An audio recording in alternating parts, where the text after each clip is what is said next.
And here we go.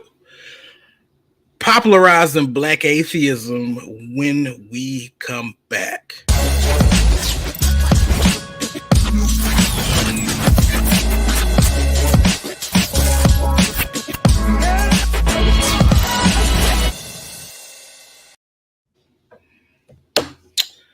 Adam Coleman, brother, it's been so long since we've done this. Yeah, man. It's been a minute, bro. Adam Coleman, Oh shoot. brother, it's been I'm so super long. unprofessional, my bad. I'm trying to You share it. good? You good? Trying to share it and play it at the same time. Yeah, it's been a while, bro. What's good with you, bro? Man, I think the have I ever had you on my channel? Nah, man, I feel some kind of way about it, bro. No, That's I'm not my joking, fault. man. That is not my fault. It's definitely that's all me for real. It's definitely Uh, all me. Who's it? Alfredo was on my channel for the first time a few weeks ago, and I couldn't believe it either. Oh But wow. Well, it be like that sometimes when when you out here getting it. I mean, you've been writing books and you have a hmm. growing family, and been doing a lot of traveling and presenting good evidence and arguments for Gotta be good, what man. God's been good to you. I mean, He's been enlarging your territory, brother. So Yeah. it On be some like J that. So Baz. yeah, and so Yeah. we've been meaning to get together, you know, to talk about a lot of stuff, man. This Yeah. tonight, we're gonna be talking about Black atheism, which is your specialty. Just so you happens to know, be. Right. yeah, which is your specialty. We're gonna be talking about just exploring, not attacking, but just interacting, things like Right. that. Right. Just interacting with a sister that you actually brought to my attention, both in your presentations and also just talking to you. We begin to talk about the Anthony Pens and Yeah. some of the movers and the shakers in the world of Black atheism. So, Right. what you think, Adam? What's on your mind tonight? Well, man, you know what it is, man. First of all, thanks for having me on, bro. Like we've been talking about, doing one of these for like a minute, and like as you said, it's on me that we haven't accomplished that so far. I messed it up, but glad to be here, bro. And we're good friends, man. We talk. It seems like 2-3 times a week. You know what I mean? And we're always tossing around different ideas about just defending the faith, particularly in regard to atheism, which I do believe is a kind of like one of those latent ideological.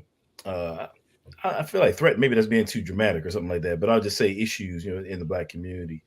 And I mean, we do have people who like, the folks we're going to be talking about tonight who have been, pretty adamant in pushing it in the Black community. And so I say all the time, you can't build a strong community on a foundation of weak ideas. And I believe that atheism in particular, if you take it to its logical conclusions in various different directions, then you end up pulling the rug from under the very things that I think that has propped the Black community up and kept us from ruin thus far. So yeah, man, excited to be here, man. Excited to get into it, bro. Yeah, you just pointed out, and like I said, I'm gonna steal most of your quotes. So I hope nobody ever holds that against me. But you're right. You cannot build a community um, on a foundation of weak ideas, and what you just said about some of the ideas and concepts, and even just worldview resources.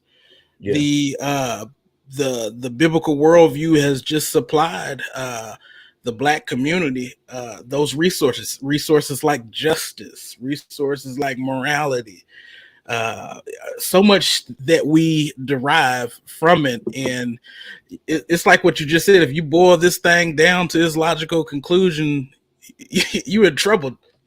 You're in trouble. you're in bad shape. You're in real bad shape, man. And actually, interestingly enough, I haven't really. This might have been the first time. This might be the first time I mentioned it publicly, but there was actually a book that was written by Martin Delaney, right? And he was essentially trying to lay out his plan for Black America. Now, mind you, I want to say this was in maybe mid 1850s. So this is before the Civil War, I believe, if I'm not mistaken.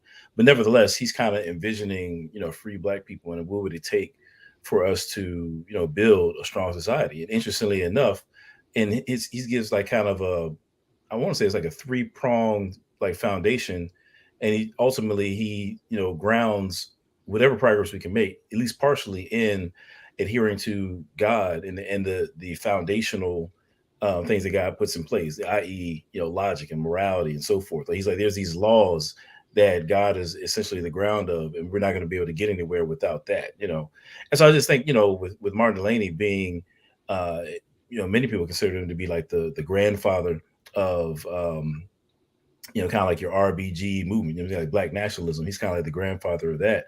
I just, these ideas about God providing the necessary foundation for things that we need to thrive is not a new idea. That's been with us from Jump Street, at least here in America. That could open up a whole nother can of worms, but we're gonna Okay. we're gonna stick to it. Just let's see who all we got in the chat, man. This apparently you're famous, because they don't really ever get this many folks, but we got good old Nate 2D2, Mr. Phil Fox. Omnipresent Nate 2D2. Phil Fox always takes care of a brother with the freshest thumbnails. I have to go out of my way. I have to go out of my way to say that I didn't do it. Phil Fox did it, but Phil Fox supports the ministry and what we're doing through the use of his gifts and talents. Phil, love you and appreciate you, brother. Got Finding Truth, Santi. You was on his channel. What was that, last week? Yeah, last week. Yep. Had a great He's time. Kicking it with us. Revelator 07, 007, D New, Sister Michelle Turner, Chris Gibson, Colin the Ambassador. Love all of you wonderful people. Absolutely, man. The squad in the building. That's what I'm talking about, man. The squad is in the building. So we're going to go ahead. Go ahead. Before we get started, man, I want to, and I don't say we necessarily have to talk about it, but I just want to give a shout out to, the brothers that who was in Detroit, man. I was thinking about politics in Detroit, who was out there teaching, man. You know what I'm saying? Dealing with the Hebrew Israelites, IUIC in Detroit, man. It was just a beautiful thing to see, folks coming together, getting their apologetics on, getting their evangelism on, and just, I just love that, man. So I just want to give a shout out to everybody who's just all in that mix. You know what I'm saying? I didn't have the privilege of being at the conference, you know what I'm saying, where everybody was hanging out and stuff. I wish I could have been there, but it seems like people had a beautiful time. I just love the community, man. I think it's awesome. So are you referring to the conference that took place in June, or are you talking about when they caught them purple people slipping? Well, a little bit of both, really. I was talking about the purple people, but you know what I mean. But I think it seems like it just kind of flowed out of that conference. I mean, they're keeping that momentum going, man, which I think is dope, man. Shout out to Tremaine Terrell and everybody, man. That's dope. Des Ingram, all them fellas, man. Oh yeah, I mean, shout out to them. Shout out to the whole Detroit squad. Man, look, it ain't nothing like going on the offensive. It was beautiful. Yeah, it was just it's dope.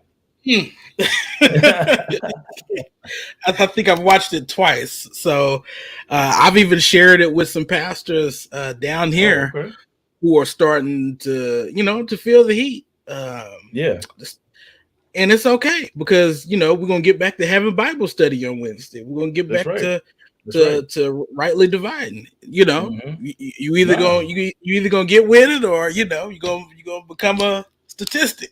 Facts. We don't want that. Get in that word, man. That's good. That's good stuff. Get in that word. All right, but before we hop into the clips, I want to just share a little bit of information about who Mandisa Thomas is. She is a Black activist who prides herself on being an atheist, and I believe she started an organization. Might have been in 2011, of Black Non-Believers Incorporated in Atlanta, Georgia. And she has been seeking to kind of push back against the stigma of Black people, African Americans, being quote unquote naturally religious. And so, of course, she did not grow up in a Christian home. She kind of grew up in that period of Black identity, Black power. Like I said, if you read Dr. Carl Ellis's book, Free at Last, he Mhm. kind of documents some of this, where many who were involved in the freedom struggle began to get disenchanted um, with some of the religious folks, and they begin to cast off um, uh, religious garb and embrace secularism, things like that. I mean, it's also documented the disagreements between SNCC and the Christian Leadership Conference. It's well documented the disagreements with some of the younger activists and Dr. Martin Luther King, and she kind of emerged in that period. So she really wasn't exposed to religion, quote unquote, within her immediate family, but um, she did have family members who were Mhm. religious, and she had to contend with that. But I just wanted to give a little bit of an introduction to her, and the clip that we're getting ready to look at was was her on Sinetta's channel, and it was this was last year Yeah. around this time last year, July 27th, Mhm. and Mhm. Sinetta was really pushing atheism on his channel. I think me and you did get together last year, and it was a brother named Sebastian. What's his name? Mhm. Was Yeah, was it Sebastian Sebastian? Cole. Yep, yep. Yeah, Sebastian Mhm. Cole. Yep. So Sinetta kind of had a little Yeah, marathon. little atheist run going on. You know what I mean? Yeah. Yeah. Well, I mean, here's the thing though, man, and not to cut you off, but I think No, that you good. this is the reason why I felt compelled to write about atheism in the urban apologetics book is that honestly I believe that, and I'll say I might even say maybe 2 years, but I'll say 2 to 5 years. I think that we'll begin to see the emergence of more of just that. You know what I'm saying, kind of people moving from these alternative, somewhat some Afrocentric religions toward some sort of brand of atheism. Because I think that honestly, and I don't even mean to be disparaging, you know what I'm saying, but these worldviews, most of them that we contend with are so flimsy. It doesn't really take a whole lot to debunk them. You know what I mean? So I think that the potential for people to become disenchanted with a lot of them is just right there at the door anyway. And so the next Mhm. step is going to be atheism. And I think you've actually seen that with people like a brother Polite. There's obviously the gentleman who refers to himself as the real black atheist, brother Ankh. I don't know if he went from Kemet to atheism or maybe that's where he started. I really don't know, but that element has already been present. Or even like somebody like a Sinetta who would say to some extent he doesn't believe in a god or what have you. I'm not so sure if I don't recall him taking that vibe before, you know what I mean. So I think that that's why we kind of have to be proactive rather than reactive, and put out some work to address this kind of stuff, because I think that it has both eternal and here and now implications, man. Well, it kind of mirrors what we can look at in African American history here in the USA. So um, you had the Malcolm X's. He was religious, and True. he was religious no matter how much most of our black nationalist friends try to strip him of his religiosity. He was a very Right. religious man. Very, very, of Uh, course. Yeah, very much so. Yeah. you had Martin Luther King. You had some of the other folks, Garvey, um, and then Definitely Garvey. you get black academia, right? Uh, I'm saying that loosely, quote unquote, black academia, Okay. like John Henrik Clark and Yeah. John G. Jackson was an atheist, and so for them, you could embrace Kemet long as you understood that these quote unquote religions were a byproduct or emerged up out of their culture. And Right. so we kind of seeing that, and I think that's what Sinetta represents. And he's going to speak for himself here in a few, but I think that's what he represents. I think for a lot of folks within that conscious community, like yeah, I rock with Kemet, but you know, it's it's still fictional, you know. Yeah, and I mean, I'm gonna be explicit, man. I really believe, and I know this is gonna sound inflammatory. I'm being dead serious when I say this. I think if atheism catches on in the black community, I think it would hit our community harder than the crack epidemic. I really do, and I Mm. really mean that. And I say that because I think that just when you have centuries of oppression and things that people are wrestling with, if you don't arrive at a sound answer for it, i.e., the kind that Christianity can provide, then the weight of nihilism, I think, just looms heavy. You know what I mean? Mhm. I think that the equal opposite of that type of grappling, you know, if you end up in some sort of atheistic paradigm, I just think that the weight of nihilism, if you really take it seriously anyway, I just think that it's just inescapable. And I think that a cultural shift toward nihilism on to any large scale would be just disastrous, you know, just cancerous, if you will. And I think it would be for any culture. So I'm hoping that doesn't happen by God's grace, you know. Hey man, I'm with you, brother. Yeah. So let's go ahead and get this video fired up so we can hear Sister Thomas in her own words. Without further ado, Mandisa Thomas, y'all.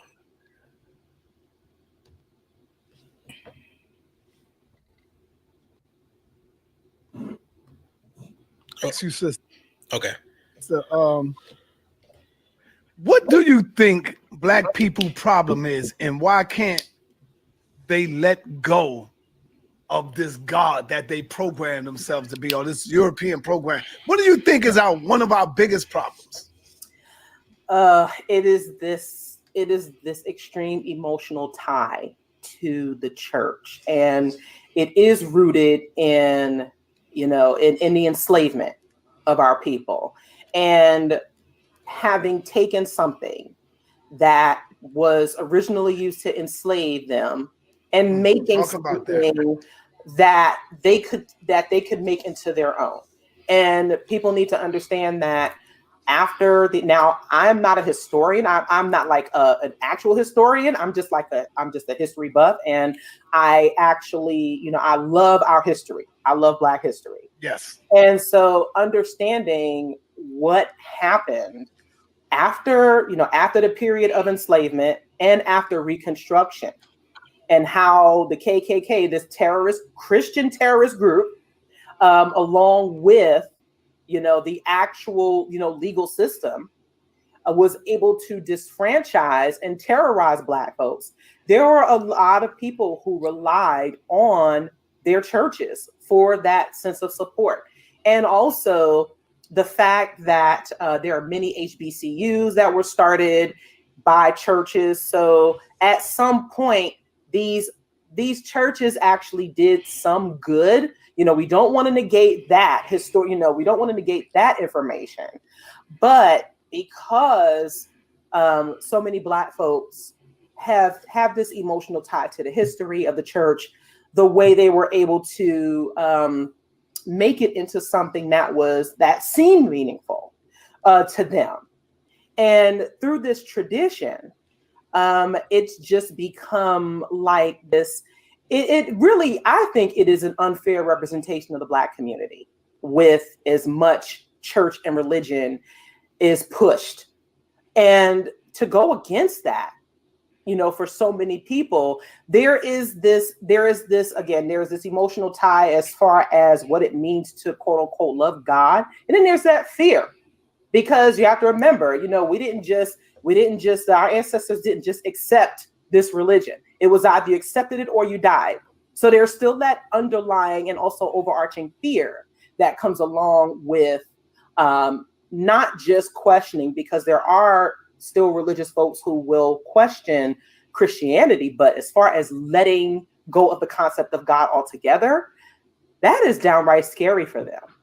Mm-hmm. And the fact that, you know, your grandma went to church, your mom, the people before her, because it was so prevalent in our communities, it is very, very hard for folks to, you know, to let go. Oh man, here we go. You know what, man? You know what? Let this be a lesson to us, man. Because I say all the time, again, I just said a second. I love the urban apologetics community. You know, and everybody in it, man, is valuable. We doing, and I just love the energy we have. But man, you know, we got a lot of work to do, yo. We got a lot of work to do because when you think about it, there's so much of these tired old arguments that still are circulating around the internet that we've debunked 1,000 times over, man. But people, you know, they're like zombies, man. They keep coming back, bro. You know what I'm saying? We kill them and they keep coming back, man. But I got several things to say on that. I don't know if you have any initial thoughts, but I got a couple of things I want to say for sure. Yeah, you're a guest on my show, and so when you get the mic, don't feel the need to save any time for me. So Oh, okay. you know, Okay. don't even worry about that. But yeah, I do have a you know, a few things to say. I'm sure. I'm sure. Now, I want all my thinking people in the audience to really try to see if you could pick up a theme that you're going to see tonight. Okay, if you catch it, just take a mental note that there is going to be a theme tonight, and these are talking points. These are talking points. But I wonder, are people really as religious as she's saying? I mean, because I see a lot of older people in church.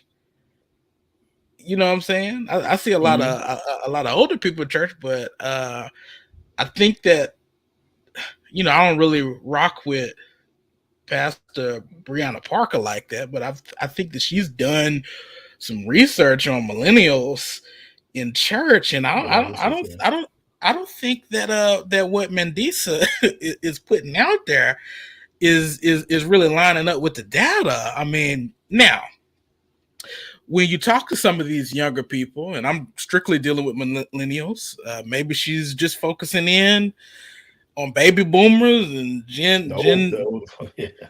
know, the older folks. Right. Okay, I'm an '80s kid, I guess. Adam, you're in the '80s too. Yeah, I barely made it. Yeah, I'm You in barely made it, but I barely made well, it. I'm an '80s guy, man. And so, I mean, I talk to folks. I have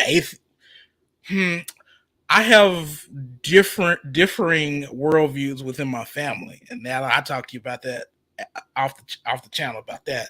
Yeah. But even if they're not rocking with Christianity per se, there's the recognition that there is a higher power. Like there's the recognition that, you know, all of this had to come from somewhere. There's the recognition of moral knowledge.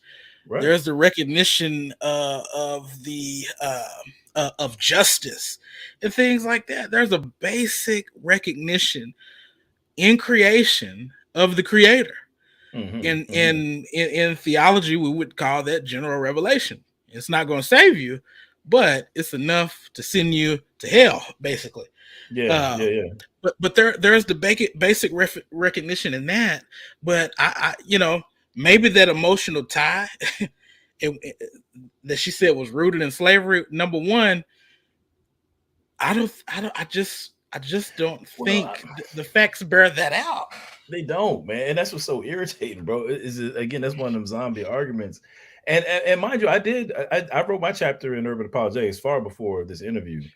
But so it's actually in a way kind of a relief to hear her say that, because she literally gave the same talking points that I referenced in my chapter. You know what I'm saying? So it's like I'm not misrepresenting anybody, but this notion that Christianity is this kind of cultural relic that has, you know, did some good in the past, but we need to get rid of it. That's something that these, you know, Black atheists try to go with, you know, all the time. And you know, shout out to Phil Fox, you know, in the chat. You know, he mentioned this, like I say all the time, that most people are poor philosophers, and I'm seeing poor historians and even worse philosophers. And I think that's what you're seeing right here. I think she really, it's like this hodgepodge between just pseudo history, you know, revisionist history, and just non-critical thinking. You know, I'm not trying to say that she's stupid or anything nearly like that, but she hasn't thought these things through. You know what I mean? It just sounds like she's kind of regurgitating talking points. So for example, for me, when I listen to people, you know, when they're making a case against Christianity, I want to hear you say something. I want you to give me some argument that's going to cause me to say, okay, you've given me reason to consider, that Christianity is false. I want you to give me something, right? And has she given me anything that would compel that anybody should be compelled by? That's kind of what I'm always looking for, right? And when I think about this point about emotion, the fact of the matter is that doesn't undermine Christianity, not one bit. You know what I'm saying? It's not a hurdle, if you will, to get over. And I say that simply because when you think about emotions and what they are, emotions point to something. You know what I'm saying? If you're having emotions for no reason at all, then there's something probably psychiatrically, wrong with you. You're saying the emotions in terms of their function, they're indicators that they point to something, right? Now the question is, what are they pointing to? Now in this case, I agree. I mean, you do have a deep emotional and given how widespread it is, cultural connection with Christianity. But that in of itself is not a mark against Christianity. It just speaks to the effectiveness of the biblical worldview in our story, right? It's just like when you think about, let's say that just kind of a little thought experiment, right? We're gonna get, I'm a nerd out, you know what I'm saying, in philosophy today, because this is how we do anyway, man. We talk on the phone. So when you think about, let's say, for example, I was a diabetic, right?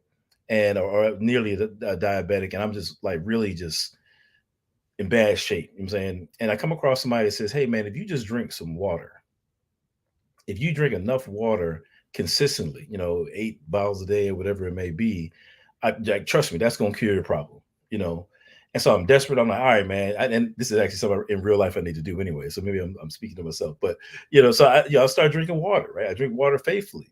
And I go to the doctor 6 months later, and I'm way better, man. My sugar levels is right and all this kind of stuff. And the doctor's like, man, you was headed towards certain doom, from a diabetic standpoint, but now like you good, man. Whoever advised you to drink this water was on point. Now, let's say that I become passionate about drinking water. I become a drink water advocate. I'm telling everybody, hey man, make sure you drink your water. If I think back to me being in this unhealthy, headed towards death or something like that kind of state, and I think about the person who advised me to drink the water, I might get emotional. I might say, man, that person, their advice saved my life, right? I might get emotional about it. Now, the question is this: is my emotion, does that somehow undermine the fact of the matter that drinking water regularly actually did save my life? Does that undermine the fact that somebody actually did point me in the right direction in a way to save my life? Absolutely not. My emotional connection to that person or drinking water has nothing to do with whether or not water is effective, right? So likewise, when it comes to Christianity, you know what I'm saying, we've been pointed to the living water. And fortunately for us, that living water, has afforded us the worldview that allowed us to overcome slavery, that allowed us to endure on a personal level, to face oppression, what I'm saying, and things of that nature, to overcome Jim Crow and so on and so forth, to build communities, to build families. That living water has been efficacious on our behalf. And so, yeah, it's natural that we would have some sort of emotional attachment, to Christianity, and that emotional attachment in and of itself is not so much. It's not a hurdle. It's not a problem. It's the natural outworking of somebody being thankful to some solution that they're beholden to. You know what I mean? So this whole idea that this emotional tie, like it's some sort of baseless, kind of flimsy emotional thing, I think really undermines the African American story, which is, for me, one of the biggest pieces that I have against many Black atheists in terms of how they articulate their point, is that when you really think through what they have to say, they end up sucking the life out of our heritage. And I think that's, they end up doing more harm in that regard than any sort of good they could possibly do. Now, I know I said a lot, but I mean, what do you think about that, bro?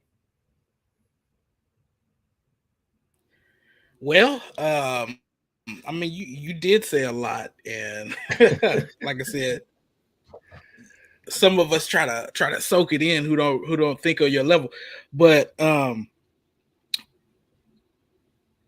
is being emotional about something a strike against it? No. The question is, are there good reasons for me to believe what it is that I believe to be true? And I think that we got to move beyond the talking points. Furthermore, she said that she said she made a statement that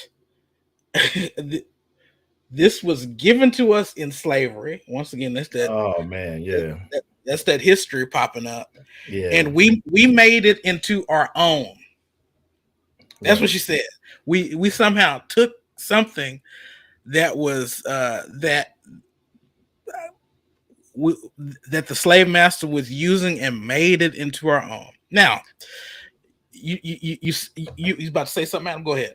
No, well, I mean, here's the thing. It is true that when it comes to, I mean, Christianity is historically, culturally transcended. Like when it encounters different cultures, the tendency is, the redeemable, if you will, aspects of that culture. There tends to be just various expressions of Christianity. And likewise, when it comes to, Africans or African Americans, however you want to spin it, when we encounter Christianity, then we do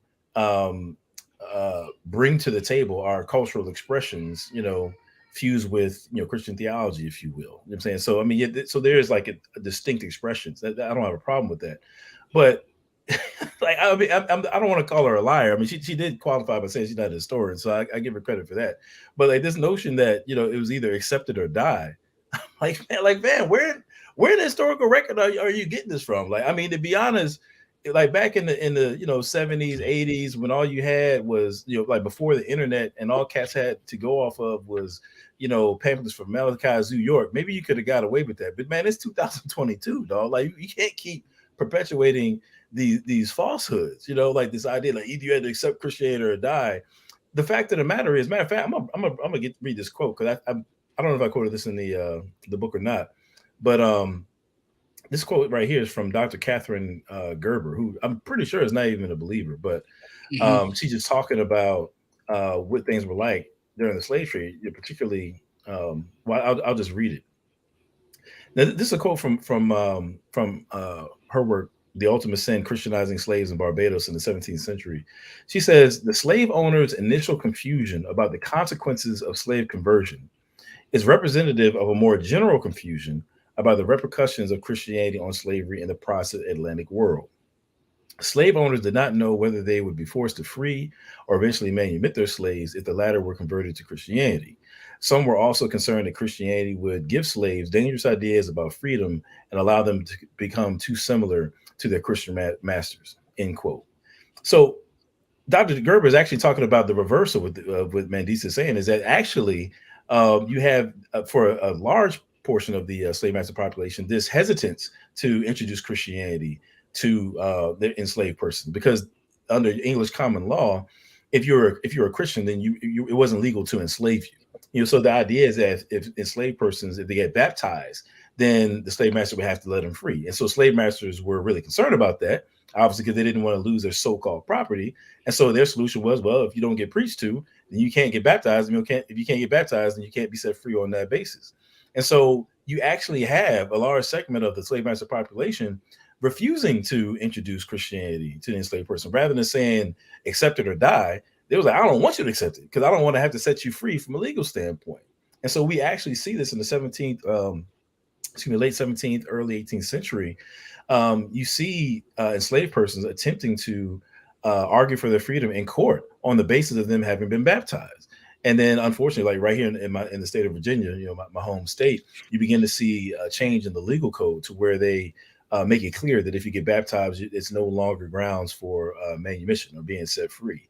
But nevertheless, the whole point is, what the history actually shows is that you have slave masters opposing the preaching of the gospel, rather than this blanket statement to be made of somebody just accept it or die. That's just flat out not true. It doesn't reflect what the historical record offers, man. Yeah, I mean, you said a lot. I mean, and I'm getting ready to use a term called the invisible institution. Right now, if you are a history buff, and even Dr. Anthony Penn also recognized this. He's a historian. The invisible institution was the quote unquote invisible institution of the Black church, and so. Like Adam said, it's well documented. I'm just going to read a few quotes from Albert Rabbitoh, right? Who's arguably the greatest Black scholar of religion He's that dude, yeah. in American history. So I'm just going to read on page 214 where he says the slaves face severe punishment if caught attending secret prayer meetings. Moses Grundy reported that his brother-in-law Isaac, a slave preacher, was flogged and his back was pickled for preaching at a clandestine servant in the woods. His listeners were flogged and forced to tell who else was there. Grundy claimed that the slaves were often flogged if they were found singing, praying at home. Gus Clark reported my boss didn't allow us to go to church or to pray or to sing. If he catch us praying or singing, he whooped us. He didn't care for nothing. Kept farming. I'm reading slaves English, by the way. That's why it sounds funny. Sure. According to another ex-slave, so the white folks would come in when the colored people would have prayer meeting and whip every one of them. Most of them thought that when colored people were praying, it was against them, for they would catch them folks praying to God to lift things out of their way, and the white folks would lift them. And you got quotes and quotes and quotes like in this book by C. Eric Lincoln. You got Canaan Land.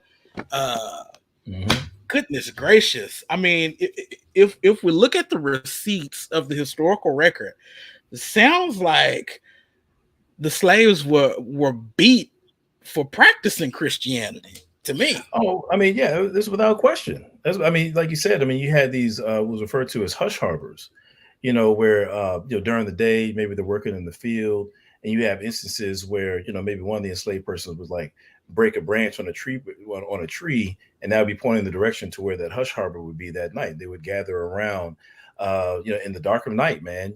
Sometimes there's accounts of them singing or praying around a basin, full of water to muffle the sound so they wouldn't get caught.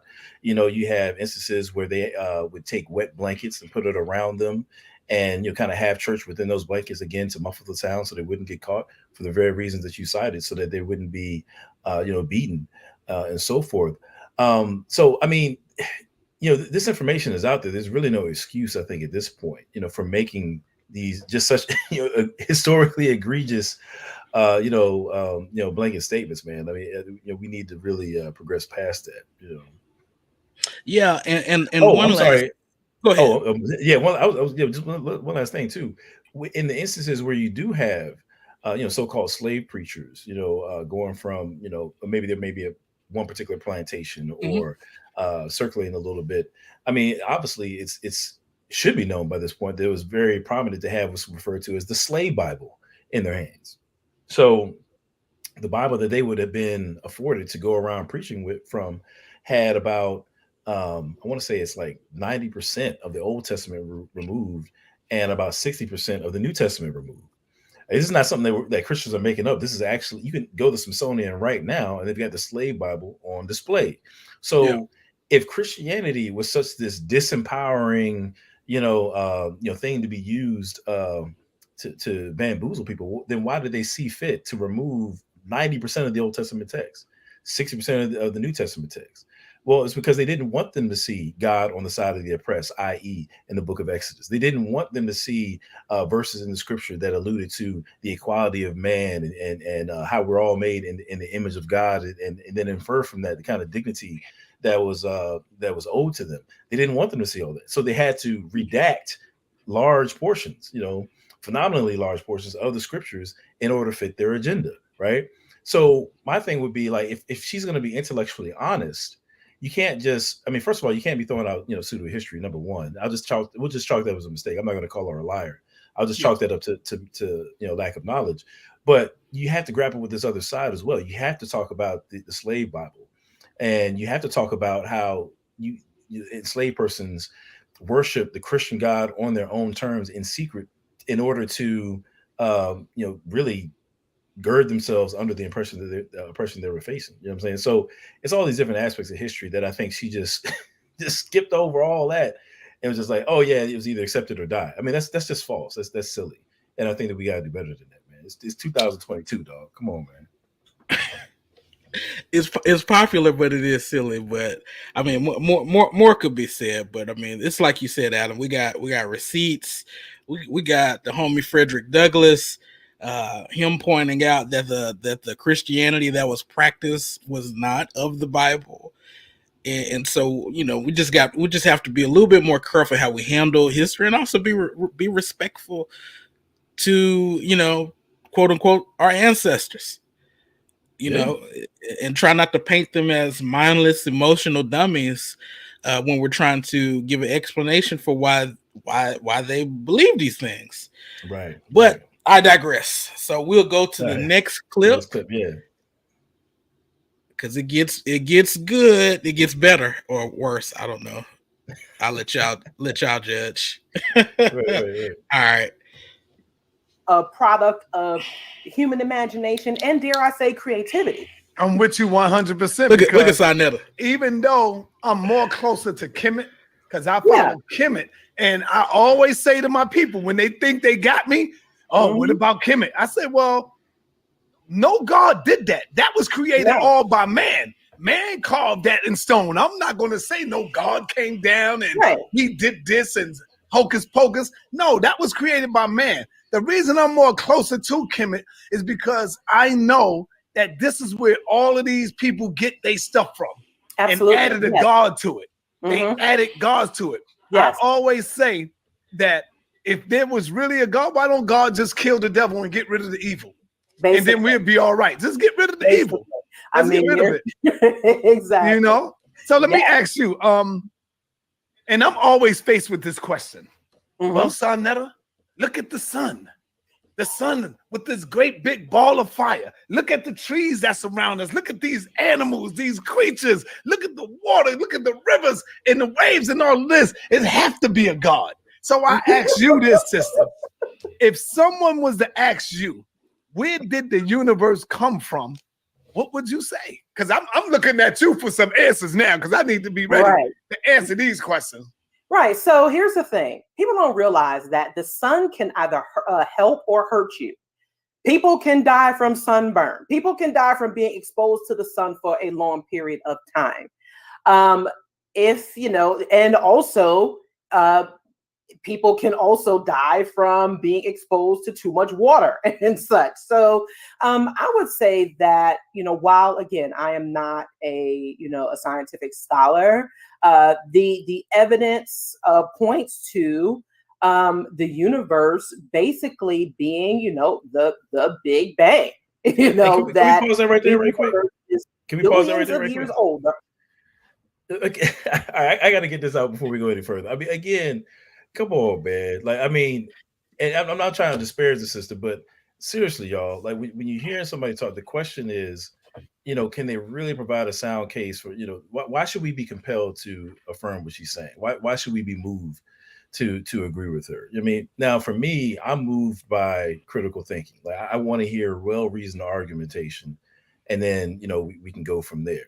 So when she says that, Sonetta gives this preamble, and shout out to Sonetta. I don't have no beef with Sonetta, man. Like, he treated me well when I was on his channel, so I got no beef. All right, Adams. But he calls me Adams. Yeah, so I ain't mad at him. You know what I mean? He's doing his thing as an interviewer. But when he kind of gets into, he's talking about the sun was created, and like what this all this and that, and her response is, well, the sun can kill you. Water can kill you.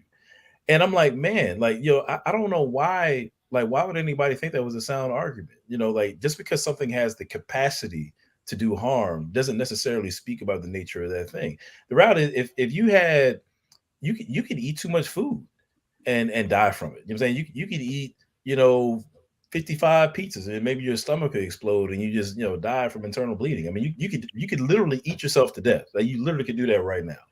Does that mean that you shouldn't eat food? You know what I'm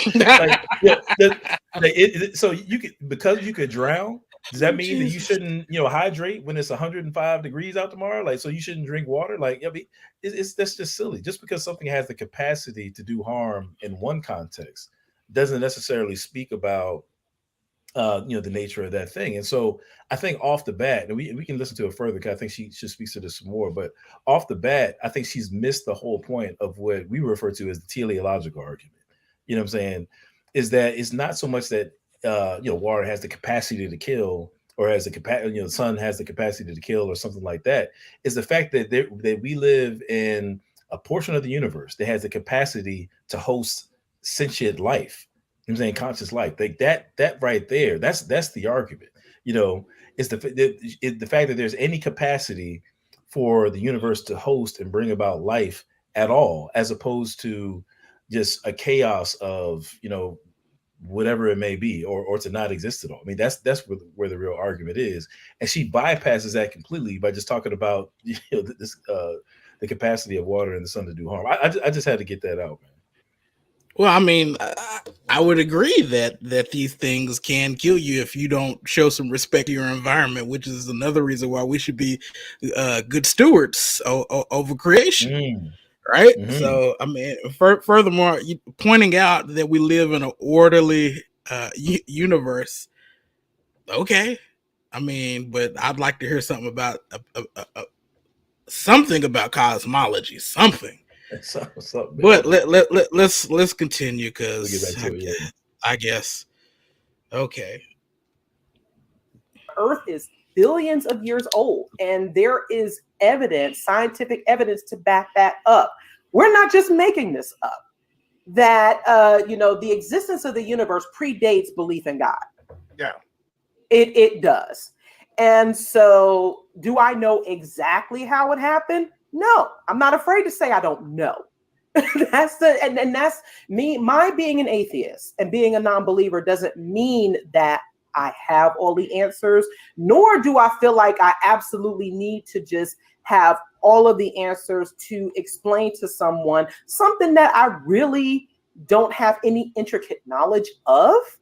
But I can certainly recommend that people do do some sort of research, or try to educate themselves to an extent about information that is readily available. So if the sun, the trees, it exists. We absolutely do know that, but not by some form. And if that's the case, if it is the case that God exists and that the sun, the trees, and the water are meant to show his existence, or he, she, or it, right? There are a number of natural disasters that have taken place over the course of centuries that would show that this God is not necessarily a loving God, but actually is merciless. Because let's think of, for example, the flood. If we want to go to, the Bible and talk about the flood and Noah, and how, he decided that, well, he's tired of these beings. So he flooded the earth to destroy these human beings. So certainly we see how water can kill us and other natural things can kill us. It doesn't necessarily mean that they always do, but they can. So it's a fallacious argument that people make to say that, well, we see the sun, we see the trees, we see all this, so therefore there's a God. If you are going to try to assert that it is a loving God, that therefore these things exist, there are plenty of things to counter that to show that that's not necessarily the case. So it was interesting. She said it's a fallacious argument to suggest that because there's these trees, the sun and the water, that therefore, there's a God. Now I think there's a straw man, because maybe some people are doing that, but a more rigorous way to put that would be something like the teleological argument, like I mentioned, and people can look to like somebody like a Luke Barnes who can put it in a rigorous sort of way. But nevertheless, I think it's interesting that she says that that's fallacious, but then she says, if you want to prove that it's a loving God, then then these natural disasters disprove that. But the fallacy would be that that's a red herring, because if somebody is just trying to assert or just trying to make the claim that that order in the universe points to there being an intelligent designer of some sort, then it's fallacious for her then to divert the conversation to the moral nature of that God, because that's a separate point. You know what I'm saying? Yeah, you can make this here as a category. I'm saying like that's not what we're talking about. We could camp out at the teleological argument and just talk about the existence of God, but then a separate question would be what is the nature of that God? So I think she's actually made a fallacy of I think that's just a red herring in terms of the argument she was initially dealing with.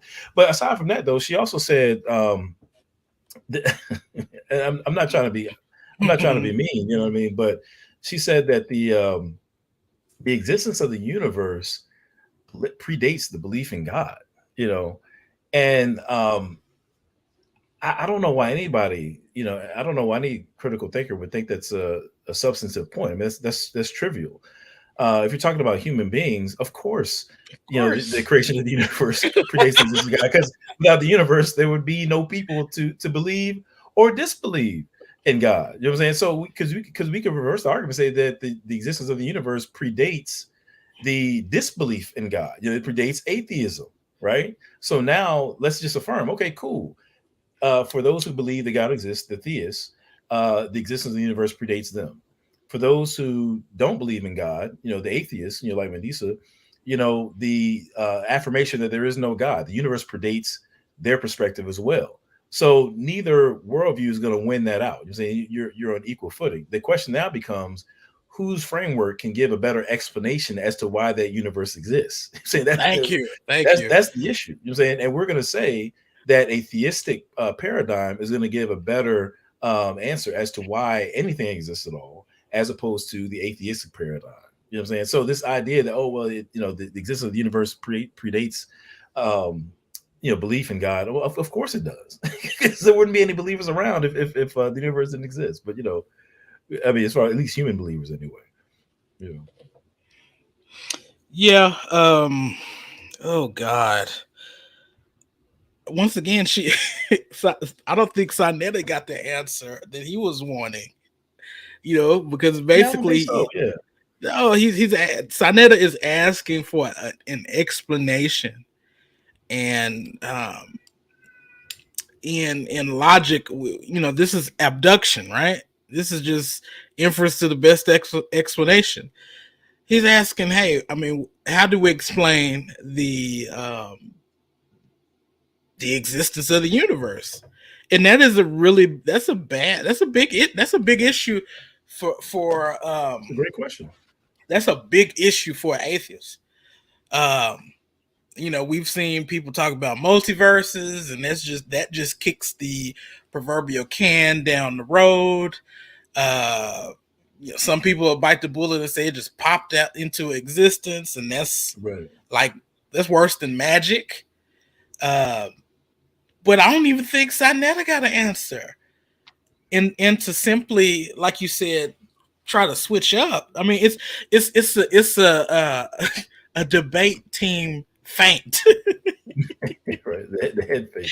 It's a head fake. I mean, that's what it is. It's a rhetorical move, like you said, designed to throw somebody off who's really interested in answering these questions. And if I was an atheist, I would be terribly unsatisfied with such an answer, because the human mind wants to know why and what. Right, of course, yeah.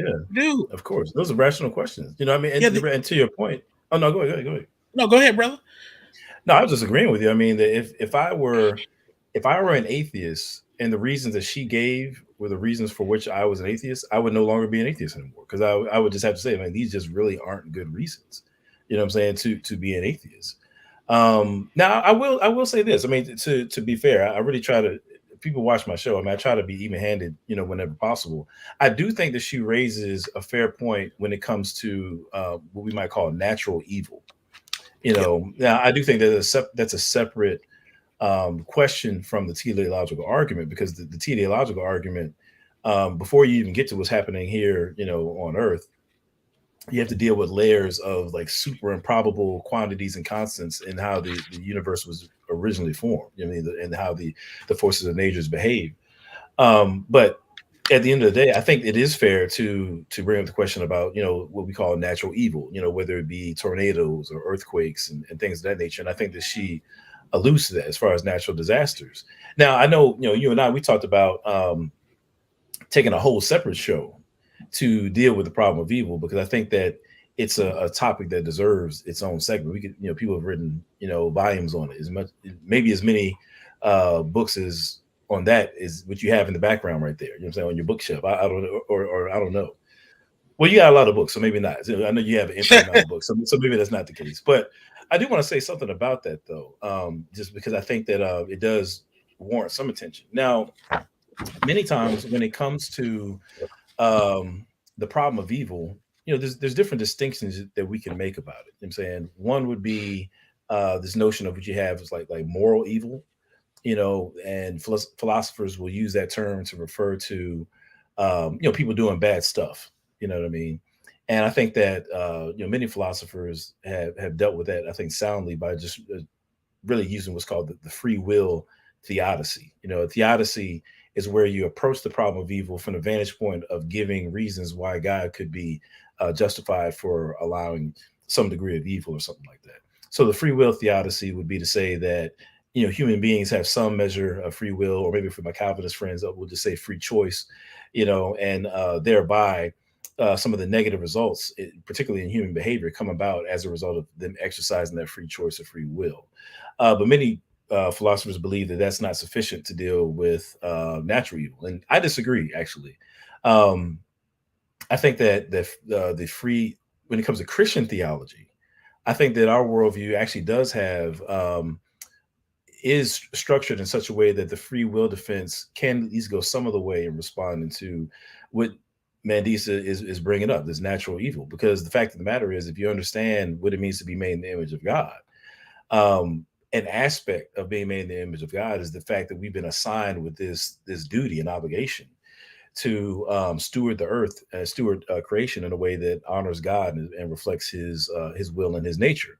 Obviously, sin has gotten in the way of that through man's actions. Obviously, Adam and Eve, that whole thing, and given that sin has gotten into the mix, the brokenness of this world has come about as well, at least to some extent. So I think that at least to some extent, what we refer to as natural evil can be accounted for by the fact that mankind has not been on the job. I'm saying we're here to be priestly stewards over creation, earth most immediately, and we ain't been doing it. We've been asleep at the wheel. You know what I'm saying? And so I think that for at least to some extent, that's where we see some of those natural evils coming from. So to kind of use an analogy, and again, there's different theodicies that we can appeal to, but to kind of maybe weave a couple of them together. Let's say that my kids, I got 5 kids, as people know. I got mad kids out here. You know what I mean? Not out here. I'm sounding crazy, but within my home, I got 1 wife and 5 children. So let's say that I say to my kids that they got to clean their room. They know that that's an expectation, right? If they don't clean their room and there's clutter all over the place, like, whose fault is that? I'm saying I've entrusted them, with the responsibility of clearing their room, and if they don't do so, then that's on them. Now, let's say that in this unclean room, they got a bunch of Legos. Now for any dads and moms out there, what happens when you step on one of these Legos. It's like instant death. I mean, like, for whatever reason, I'm saying them joints hurt. You know what I mean? So let's say that I know that if my kids don't clean their room, they got all these Legos that's going to be on the floor, and somebody's going to step on them and get hurt, right? But nevertheless, they haven't cleaned the room. So let's say one of my kids comes along, they step on a Lego, and they just crying their eyes out. Now, their pain, the suffering that they're going through, has come about as a lack of their due diligence in cleaning their room. They didn't do what they were supposed to do, and now they've encountered some suffering as a result of it, right? Now, let's say that from that experience, they're like, man, you know what? Dad was right. I really needed to clean this room because otherwise I could step on another Lego. So all of a sudden, they start cleaning their room, and they realize, like, oh man, I also have like my 8-month-old brother who could swallow one of these Legos and choke and die. So let me make sure I'm going to clean this room so that nobody else will be harmed. So then the kid cleans the room. I come back, everything's clean, and it's all good, right? Now, there's a couple things that we can learn from that. You know what I'm saying? Number one, out of that experience, they've developed the ability to clean their room and maybe to keep it clean. They've developed some discipline muscles, if you will. They've thought more on a compassionate level because they're not only cleaning for themselves, but they're also cleaning so that somebody else won't get hurt.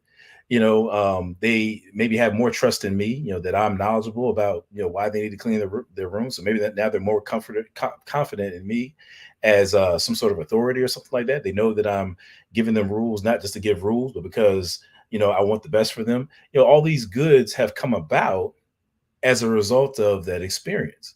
Now, I said that to say that one of the theodicies is the fact that there are some goods that really won't be evident, in the human experience without the presence of some evil.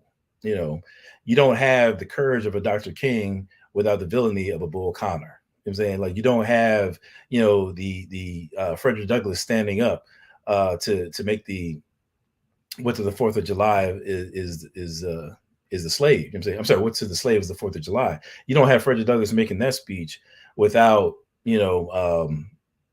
Robert E. Lee or whatever, and the races that he represented. So, I mean, my whole point is there are certain goods that emerge and are made more evident in the face of evil. Now, the question is, let's say that I knew all along that my kid was going to leave his room junkie, that they were going to hurt themselves on the Lego. It's not going to hurt them too bad, but then, just somewhat. And then out of that, there would be all these goods that would come about. Am I still morally justified for allowing my child to go through that? Of course I am. I'm saying, because now you have these goods, including the discipline, the compassion, the learning about my nature that come about in the face of the suffering that they encountered, and ultimately they're better off for it. So I said that to say, when it comes to now, my philosophy friends out there would know that I'm referring to what's called like the soul building theodicy. You know what I'm saying? At least to some extent. And so you have this combination of soul building going on, along with what I described earlier, in terms of just responsibility, having some intersection with natural evil.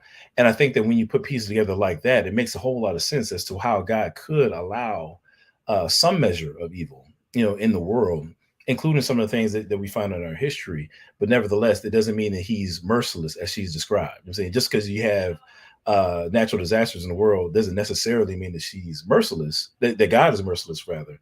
It's just that, unless you can give an argument to the contrary, God very well could have moral justification for the things that he allows on the earth. I think he might be muted.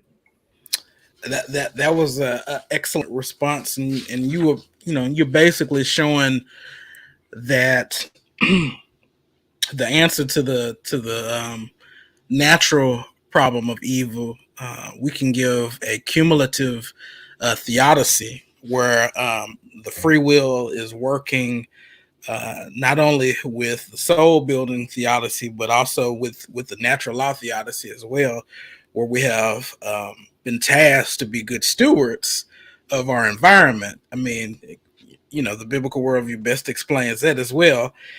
Right. And so we can look at why we're having natural disasters. We can, look at, some people believe that global warming is a hoax. I live in Texas. It's pretty hot down here. Right. There's some kind of warming going on, I guess.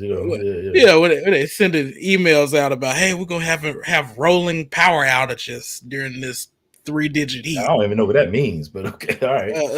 That means that we have a rolling power outage. I don't even know what that is, bro. Well, when you're governor, and see, this is stewardship again, and I don't want to get into too much politics. No, it's okay, because I'm here for it all day.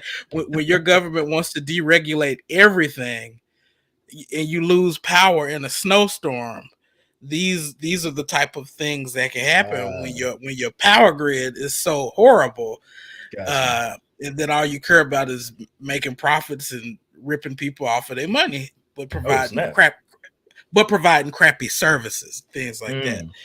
And so yeah, say it with your chest, bro. I hear you. yeah. So we're tasked with being good stewards in an orderly environment. She brought up teleology. The environment is orderly, is regular. We can study it. We can grow in it. We can learn how to better steward it. And guess what? Even with some of these other things, like you just pointed out, we can grow in our maturity and in our character. And so you have a cumulative theodicy.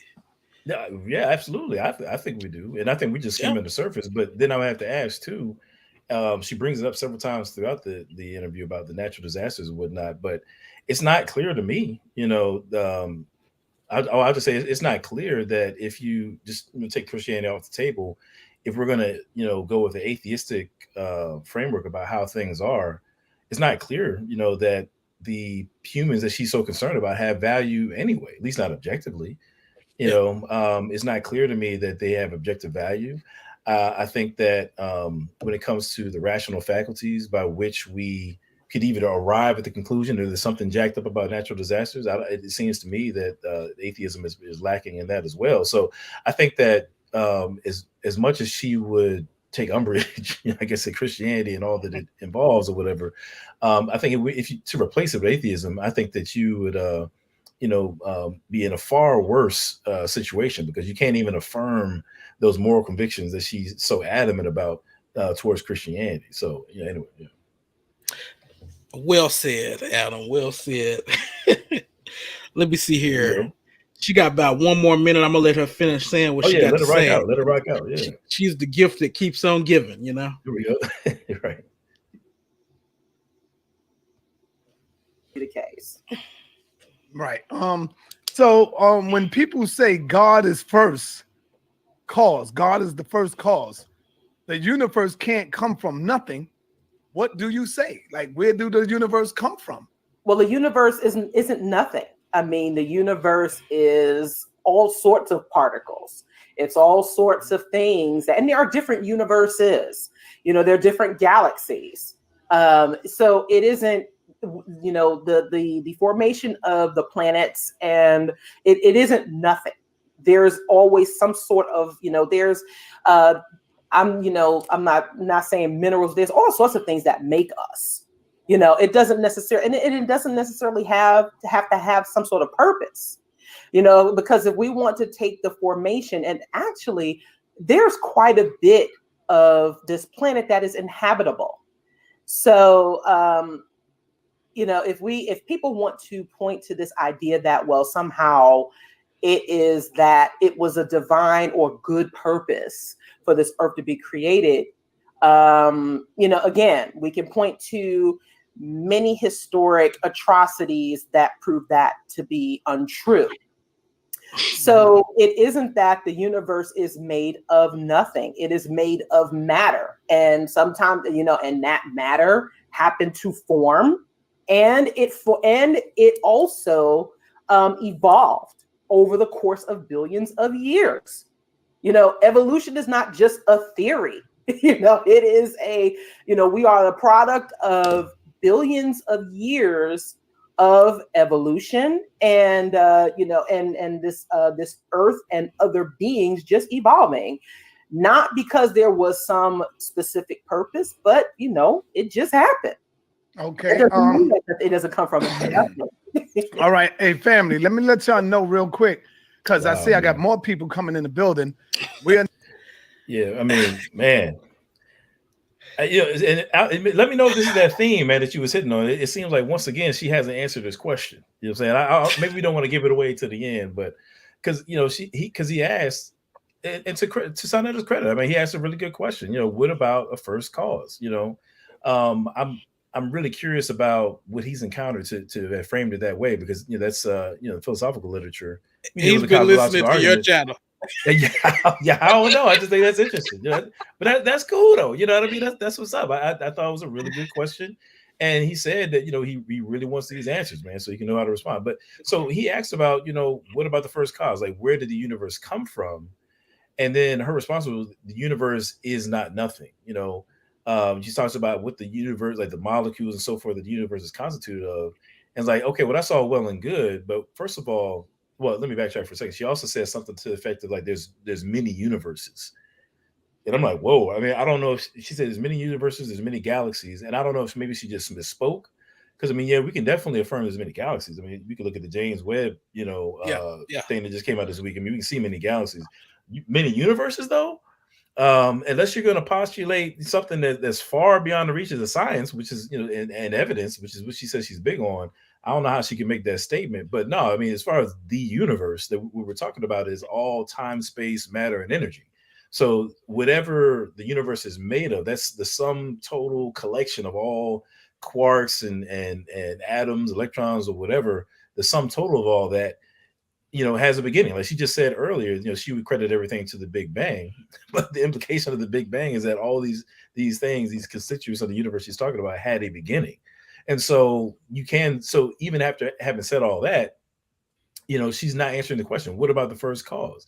And to me, as you as well, it kind of brings to mind the the Kalam cosmological argument. Everything that begins to exist has a cause.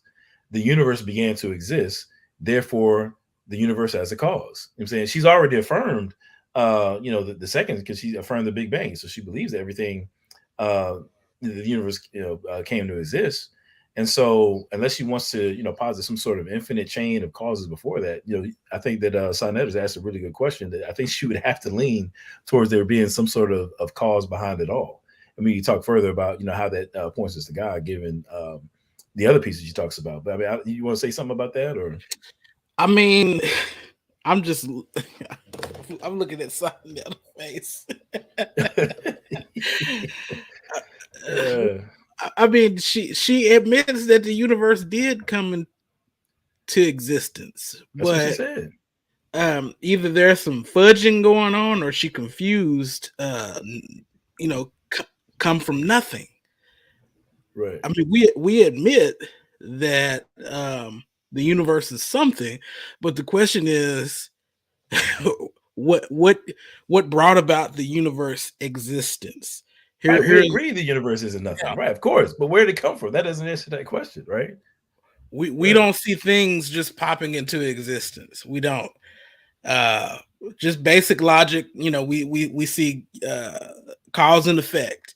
If you say that nothing caused something, that's a violation in logic. It just can't happen. Right. And it's like a triangle with 14 angles in it. You know what I'm saying? Yeah. Yeah. And so, we there's so much evidence pointing. I mean, there's really nothing to argue against here. But I'm pretty sure we might see this theme coming back up. Well, I will say this though, and it is one thing that is like one of my personal pet peeves being triggered here, as I really think she's oversimplifying, the theist case. You know what I'm saying? Like she's treating certain things like it's just kind of like oh, things just matter just came together, and over billions, it just happened to evolve. It just happened. There's no purpose. Now, first of all, when you say there's no purpose, I mean you've definitely stepped outside of what science can tell you. You know what I'm saying? So she's gonna have to give a philosophical argument for that. But these things just happen. I'm like, man, like do you realize what you're saying? Like evolution just happened. The universe just happened, to fall into place the way that it did. And I was thinking about it earlier today, right? And it brought me back to this. I remember me and my sister, I think I must have been like about 12. I think she was like 9 or something. We was playing I Declare War. I don't know if you ever play that card game, I Declare War. Yeah, I remember that card. Yeah. So we play I Declare War, right? Who you owe? I know that's old right there. You know what I'm saying? And I can't remember all the rules, but I think like when you put down the same number, then you have to count out like I declare war and put down a card for each syllable, and then whatever card falls at the end, that's the whatever wins out there, then you get all those cards, right? So we're playing I Declare War, and we have one of those matches where where it's like we each have to lay down 4 cards, I declare war. And the first time my sister lays out, it's like the ace of spades or something like that, which would be like the high card. So actually it was a joker. It was either a joker or ace, but either way, she takes all my cards. And so we keep playing, and then it happens again, and she lays out like the same ace, the ace of spades, the second time, right? Now, mind you, we hadn't shuffled the cards or anything like that. Now this happens like 2 or 3 more times. Now after a while, I'm like, yo, you cheat. You're obviously cheating. There's no possible way, that I'll just say it's highly improbable that somehow you managed to get the same ace every single time and take my cards, and then we had this big argument about it, anyway. But my point is, like, even children understand probability. You know what I'm saying? Like we understand that there are certain things that are so unlikely, so improbable, that there has to be some other reason or explanation for what seems to be on the surface. Now, likewise, when it comes to the teleological argument, that's what you're dealing with. right? Yeah. The fact that you have these fundamental forces of nature that are on like this razor's edge, you know what I mean? The fact that you have, popular ones, the cosmological constant, that if, the universe is expanding at such a rate that if it was any, faster or any slower, either the universe would just, rip itself apart because it expanded too fast, or would collapse on itself because it was too slow, expanded too slow. And it's that expansion is just on that razor's edge. And there's really no good scientific reason as to why it should be that way. You know what I'm saying? And you can number out several other factors that allow the universe to be as life permitting as it is. And it's the same kind of razor's edge, improbable, situation. And so when she says that these things just happen, it's silly. It just happened that the universe sprang into existence out of nothing into something. It just happened that the universe arranged itself in this mathematically sophisticated way that it really didn't have to produce life. It just happened that the universe emerges billions of years later, with, any evolution happening at all. Because first of all, before you get evolution, you have to have, some sort of process that brings us from non-life to life at all. And then you have evolution happening on top of that. And then on the tail end of all that, it just so happens that you have beings like us with rational faculties that are able to ascertain all these things. That all these things just happened. There was no purpose, just by accident. You just have improbability stacked on top of improbability at every step that the atheistic worldview can't provide a sufficient answer for. It's not as simple as, oh, it just happened.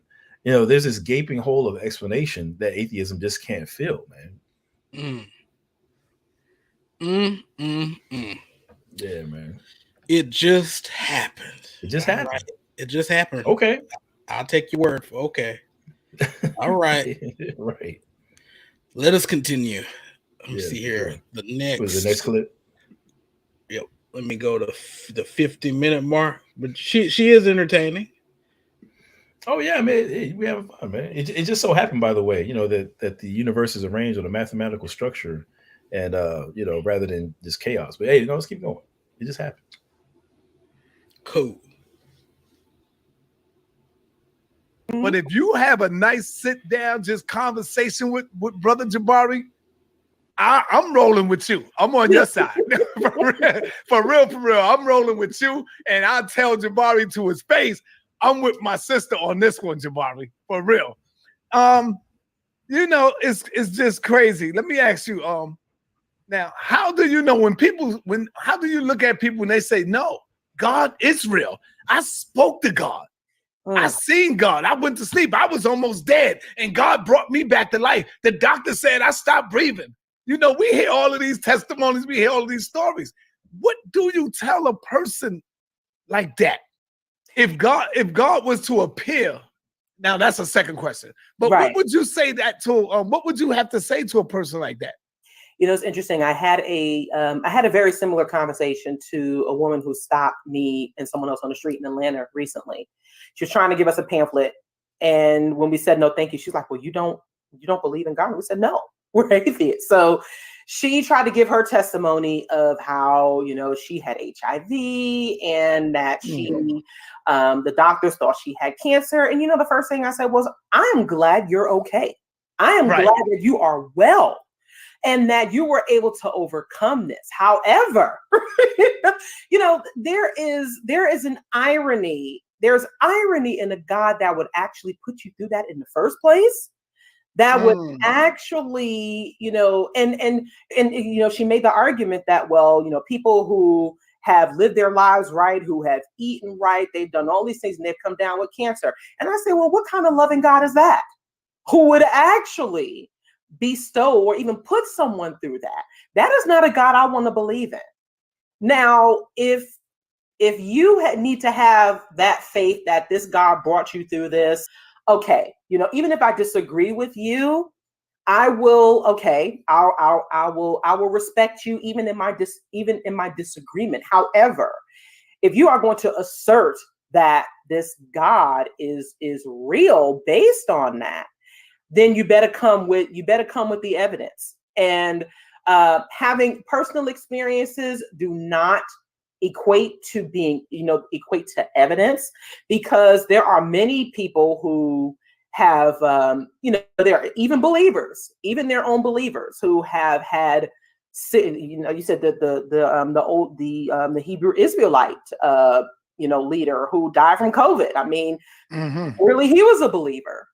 And let's take a look at the number of believers who have died from COVID and other diseases. So what you experienced and being able to overcome by the doctors who actually use their education and their expertise to bring you back. Yeah. Certainly, what does that say for the people who suffered and for the people who didn't make it? Your personal experience is still not proof that a God exists, or that a loving God exists. Because one of the terms that I really hate is that blessed and highly favored, and I will say that to everyone's face. I really can't stand that phrase. Because, go. I'm sorry. Go ahead. Finish. No, I was about to say, it's like, what makes you blessed and highly favored over someone else who is probably worshiping and working just as hard, and something happens through no fault of their own? What kind of lesson was that God trying to teach them? I agree.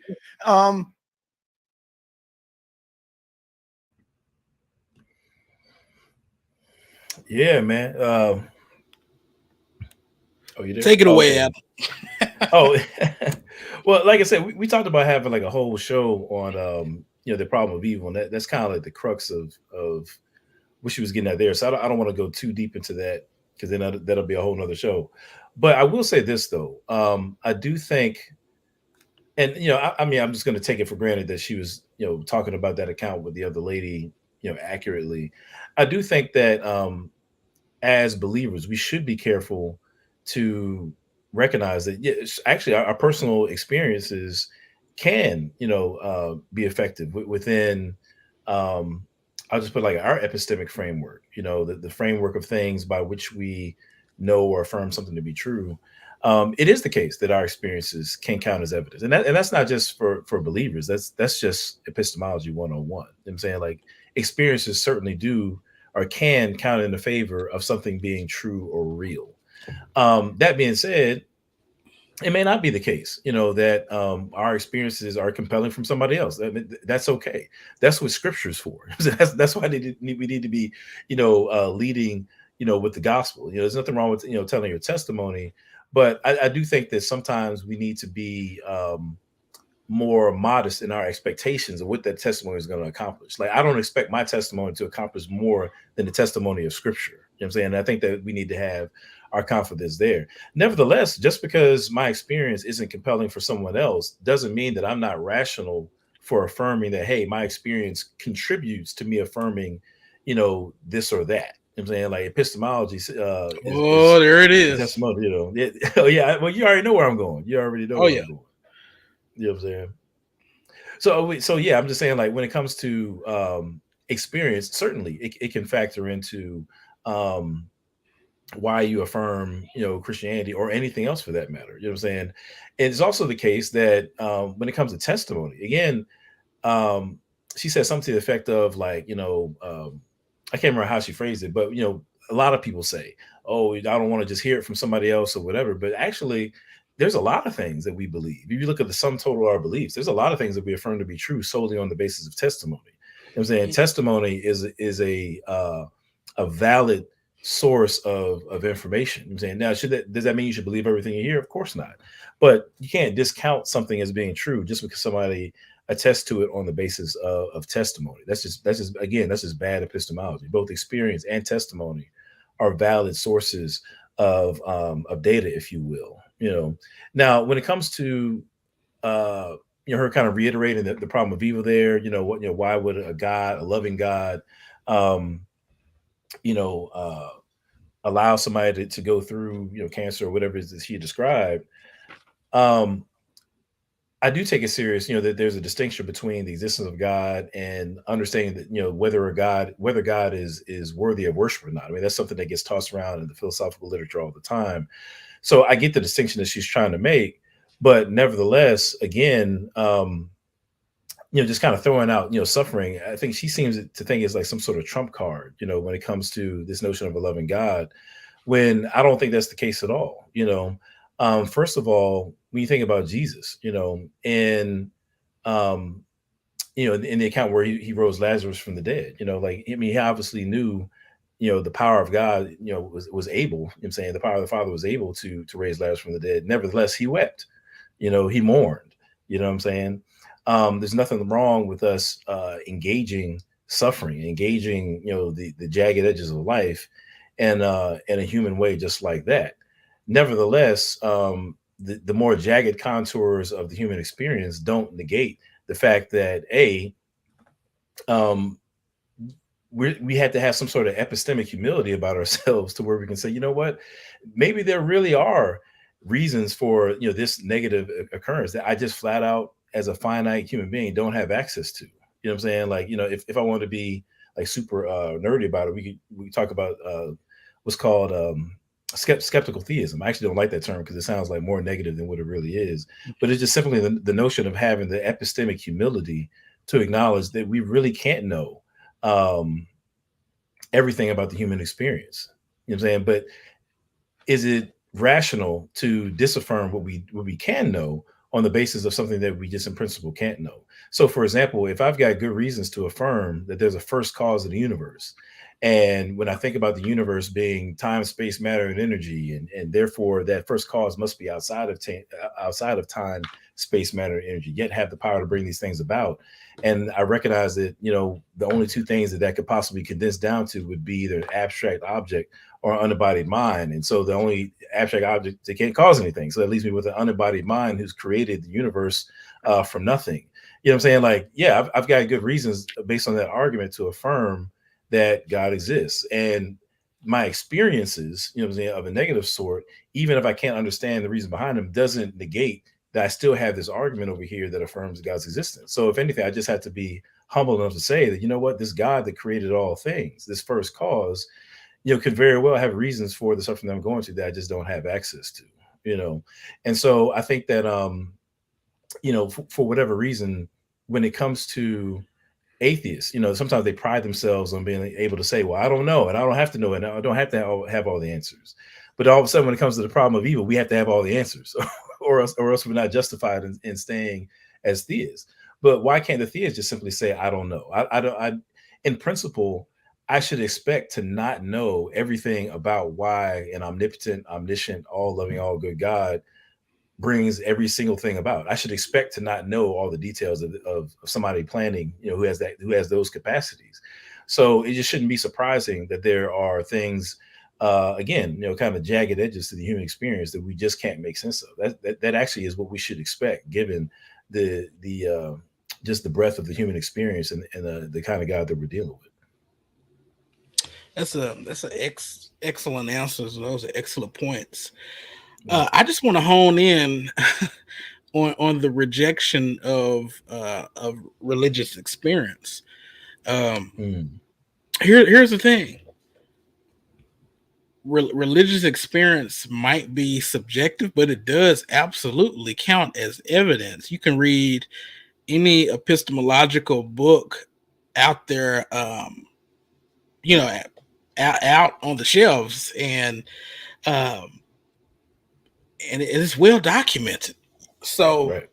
My position, I flirted with Reformed epistemology a little bit. I'm still kind of in the middle of the road of I'm a fan, man. I'm a fan of it. But yeah, I feel you though. I feel you. Well, I think and I'm a give definitions here because I don't want to leave nobody in the dark. I think that you can still have what Reformed epistemology offers, even on an internalist scheme. Totally agree. Right. Because I think that lady in her story has access to the reasons why she believed in God, and that reason is God healed her. She has access to that. The question is, and the question is, are there any defeaters for her very good reason that she has? Are there any defeaters? Well, no. Therefore, she's justified in taking that experience at face value. It's literally that simple.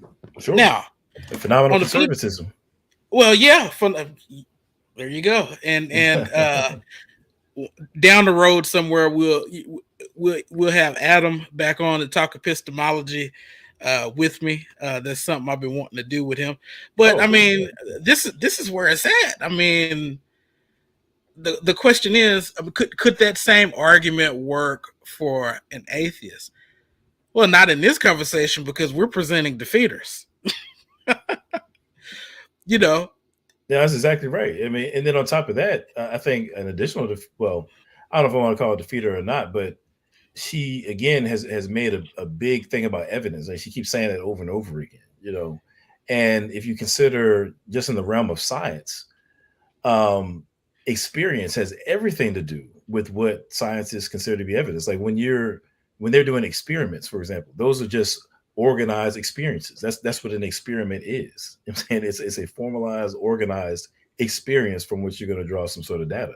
That's what that is. Now, if experience, you know, doesn't fit prominently within your scheme of evidence, then you're going to have a hard time really ascertaining anything from the sciences, because actually on top of that, testimony is going to be the same thing, because if the scientific method, something should be testable, right? It should be, you know, the same test that you perform in Virginia, you should get the same results in Australia or something like that. You know what I mean? There should be some continuity there, but there's going to be some testimony from, you know, one scientist to another where they can accomplish those sorts of things. So anyway, I'll just say, what's the word I'm looking for? I guess kind of minimizing testimony and experience, then she's going to have some real trouble when it comes to affirming anything from which, you know, that you get from the scientific method.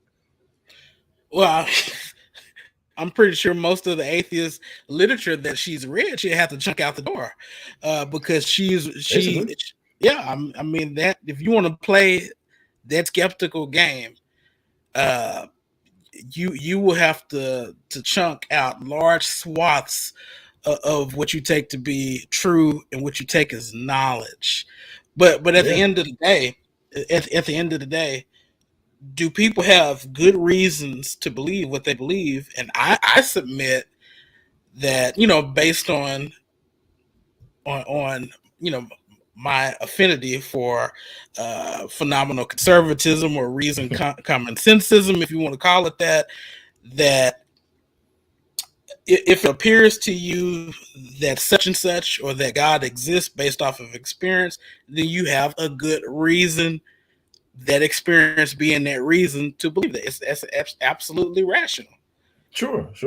Yeah. And I would forward that to the African enslaved persons who encountered Christianity, right? I think that, you know, people can maybe accidentally be disparaging, and you alluded to this earlier, of, you know, the African enslaved persons who encountered Christianity, like they were just kind of dumb and brainwashed and duped or whatever. But I mean, there are certainly instances that we have, like on record, like in their own words, where you had people who really did weigh things out, you know, to whatever information that they had concerning Christianity, and made an informed decision. You know what I'm saying? Like it's silly, honestly, at this point, given the information that we have, to chalk everybody up as just being, you know, brainwashed or brought into Christianity under some sort of you know, duress.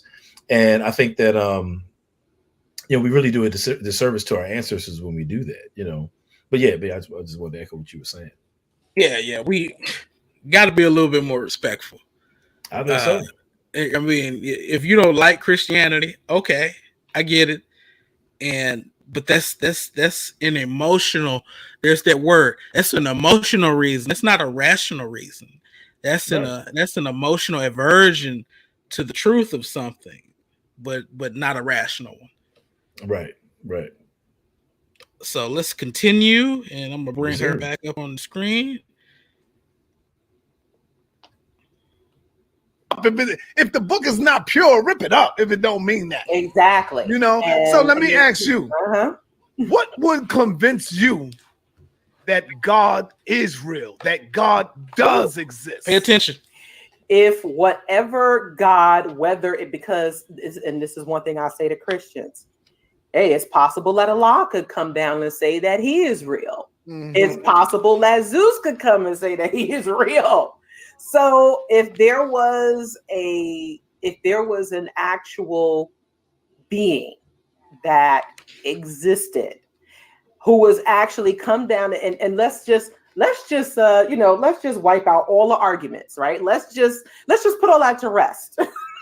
If there was a being that could actually come down and say, I am the one true God or whatever, and say, this is, hey, and then also would be able to answer all of the questions as to, well, where the hell were you all these years? Where the hell were you all this time when people were arguing, fighting, and killing over your existence? If this being could sufficiently answer that beyond, well, I work in mysterious ways, or, people just didn't believe in me.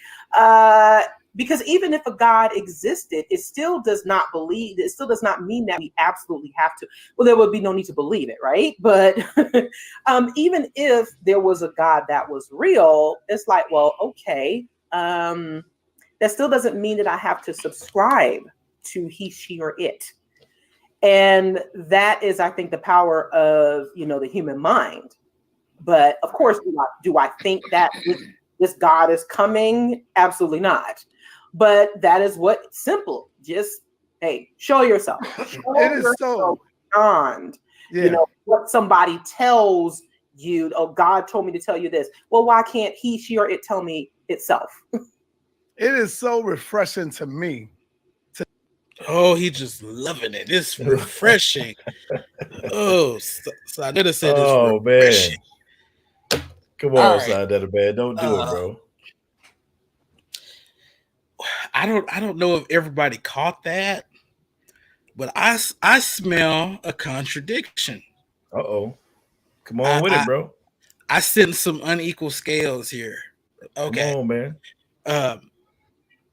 So in the previous clip, she attempted to discount the lady who she was interacting with. She tried to discount her experience. But when asked what it would take for her, she said, hey, I would have, in so many words, I would have to have this experience. A direct experience, right? I would have to have a direct experience. And in epistemology, that's knowledge by acquaintance. Okay. I mean, you can't have your cake and eat it too. You can't do that, man. Right. And I'm speaking for myself here. I'm not speaking for Adam. Look, this is the trouble with talking points. Talking points are crappy in politics. Talking points are crappy even when we're just discussing these philosophical issues. These are the issues with talking points, because they'll come back and bite you right in your behind. They will. It's gonna get you. It's gonna get you. What you got, Adam? No, I mean, hey, man, I picked up on the same thing you did, man. It sounds real contradictory to me to, again, on the one hand, minimize personal experience, but then at the same time, recognize that's going to be for you, that's going to be compelling. You know what I'm saying? So I think at very least you would have to say that, or at least acknowledge that for that lady she was dealing with before, she would have to give her hers. But okay, well, it's justifiable for her to, be compelled by her experience. That's what she's, Mandisa, that's what she's seeking for herself. Now, I think what's interesting though, is if she believes that somebody can be justified, like herself, and affirming that God exists on the basis of some sort of personal experience where God answers questions that are, important to her, then I feel like she should be real sympathetic to the disciples who witnessed the resurrection of Christ, because again, God did come down, in incarnationally, Jesus Christ, he did attest to himself as being the true God. I mean, you can't look at the end of Mark, particularly with the Sanhedrin, for example, where Jesus refers to himself as the Son of Man, and it talks about coming on the clouds and so forth, which was a statement of divinity, which they recognize, which is why they rent their clothes. I'm saying immediately after he said it. So Jesus was making a divinity claim. He said, "I am the true God," just like Mandisa would want him to, and then he's explaining all throughout his ministry, before and after the resurrection, how he's the fulfillment of these various different prophecies, and let this such and such be done so they all may be fulfilled. So he's answering issues and questions, you know, for the disciples that would have been significant for them. And they did have a direct experience, you know, that they believed to be with the bodily risen Savior. So she would have to, I think, at least be sympathetic to those first disciples, you know what I'm saying, and maybe even the 500 that witnessed Jesus as well. But then, you know, if you know they had credible experiences, then I would think that would actually strengthen the historical argument for the resurrection, because now we can talk about, you know, how these disciples had solid grounds for affirming seeing the risen Savior. And, you know, then we had to deal with, you know, the fact that there was the empty tomb. We know that Jesus, you know, before all that, obviously had been crucified. And, you know, then you get into Paul and James being converted. I mean, essentially, you got the underpinnings of the argument for the resurrection right there in front of you, which in and of itself would affirm God's existence. But it sounds like she would have to at least be sympathetic to that, because in terms of what she's looking for, she would be looking for the exact kind of attestation to God's existence that the disciples experienced, you know. So, yeah. I was just gonna say she left herself a way out, and I don't know if anybody caught it. Mm-hmm. But yeah, even if God, you got to watch out for those even ifs. Even if, right? Okay, and this is just exiting out stage left. Even if God did exist, you know, that doesn't mean that we should worship Him and love Him, and so at the heart of all of this, and I don't want to jump too far ahead, this is not an intellectual issue with evidence. No, don't be bamboozled, people. This is not an issue of evidence. For some people, okay, they might be grappling with the evidence, but no, this is a hard issue. Right. And you know what? I don't want to cut you off, but I mean, to your point, go ahead, to brother. your point, she said that if this God appeared to her directly and answered the kind of questions that she'd been raising this whole time about, you know, people dying and killing on your behalf and all these kind of things. So at this point, it's not even a matter of God's existence. It's not a matter of whether or not He has the moral character, you know, to be worthy of worship. Like those, by this point, both of those things have been answered, you know, in the scenario that she gave. And she's saying that after all of that, she still is open to not, you know, subscribing to whatever that deity is. So to your point, she literally just said that all of her concerns could be answered, and she still might not submit. That's a hard issue. That's not intellectual. That's something else.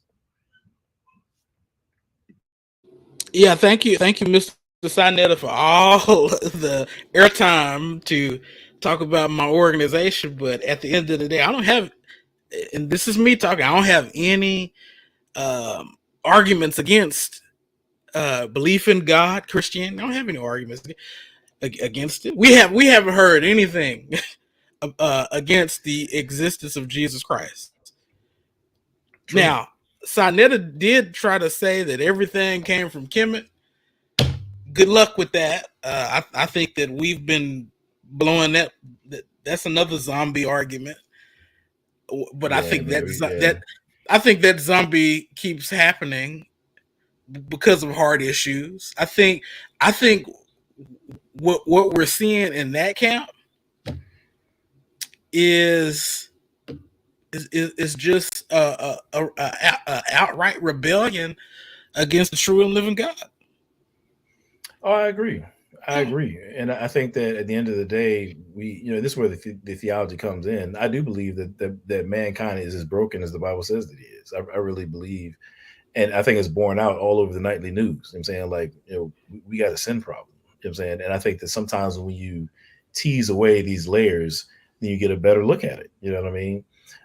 Because the reality is, like, you know, even going back to what you said about the zombie arguments, and I'm not trying to call anybody dishonest, but I think that at some point I think all so-called influencers or public figures or whatever should be intellectually honest with respect to the arguments that we put on the table.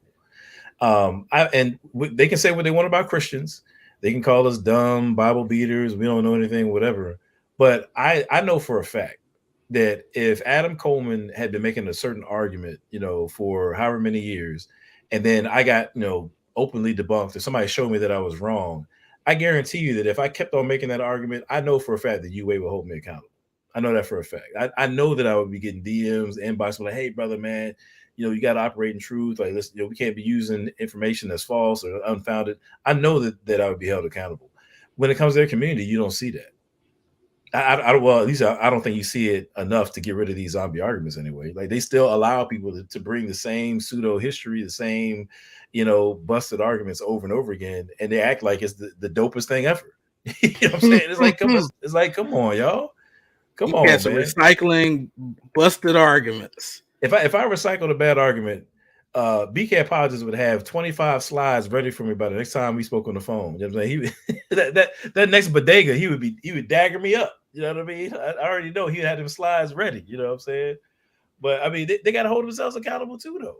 They got to hold themselves accountable, man. Yeah. I mean, I've heard Sinetta flat out answer, that if a person did prove that Jesus wasn't a ripoff from Horus, he still wouldn't believe. So you're not.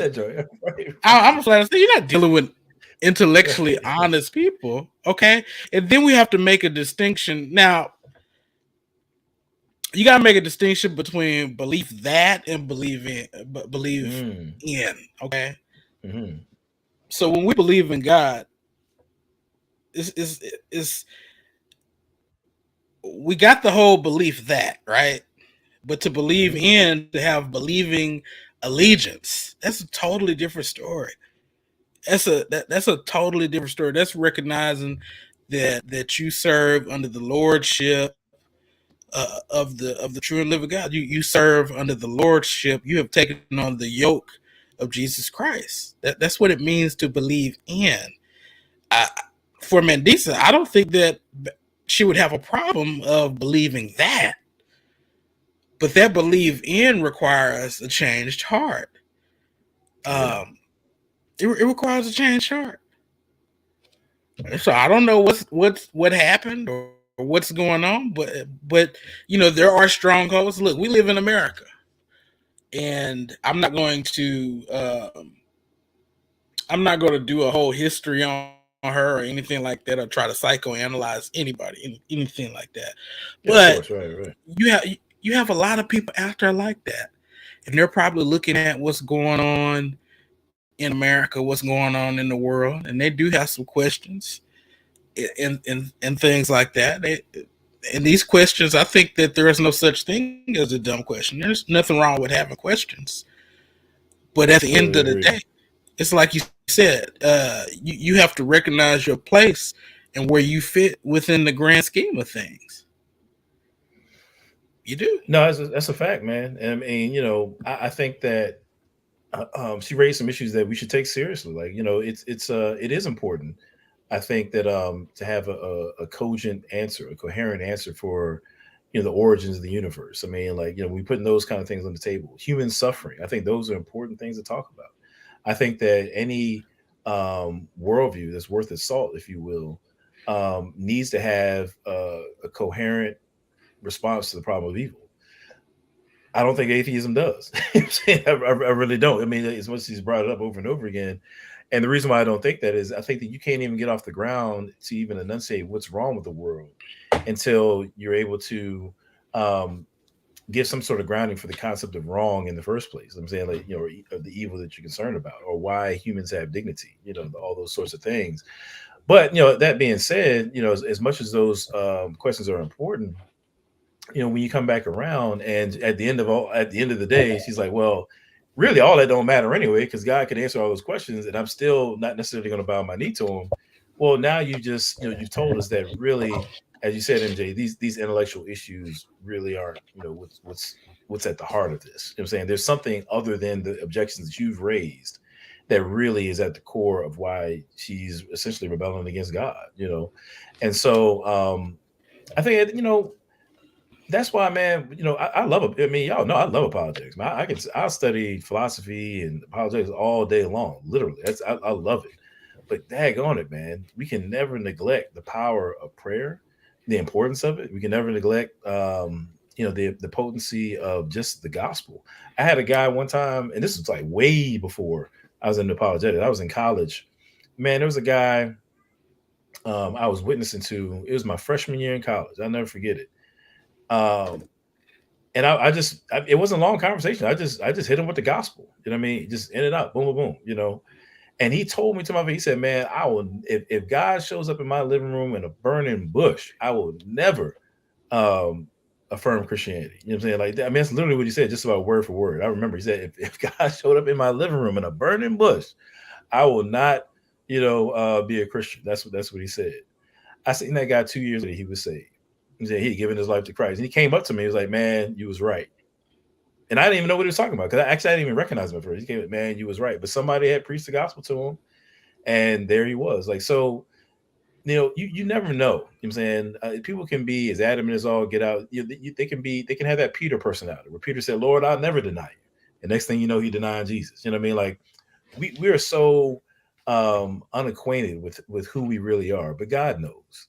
And so I think that in light of that, we need to just make sure that we're preaching the gospel, lead with the scriptures first, and let the scriptures do what they do. Again, there's room for the apologetics argument, which is why we're here right now. But I'm just saying, like, let's not lose sight of the potency of the gospel, man, and really just praying for people, loving people. And I got one more clip, and this will take us on in. Make sure I'm doing it right. I thought I was giving the benediction on that one, man. I thought that was it. No, I'm kidding.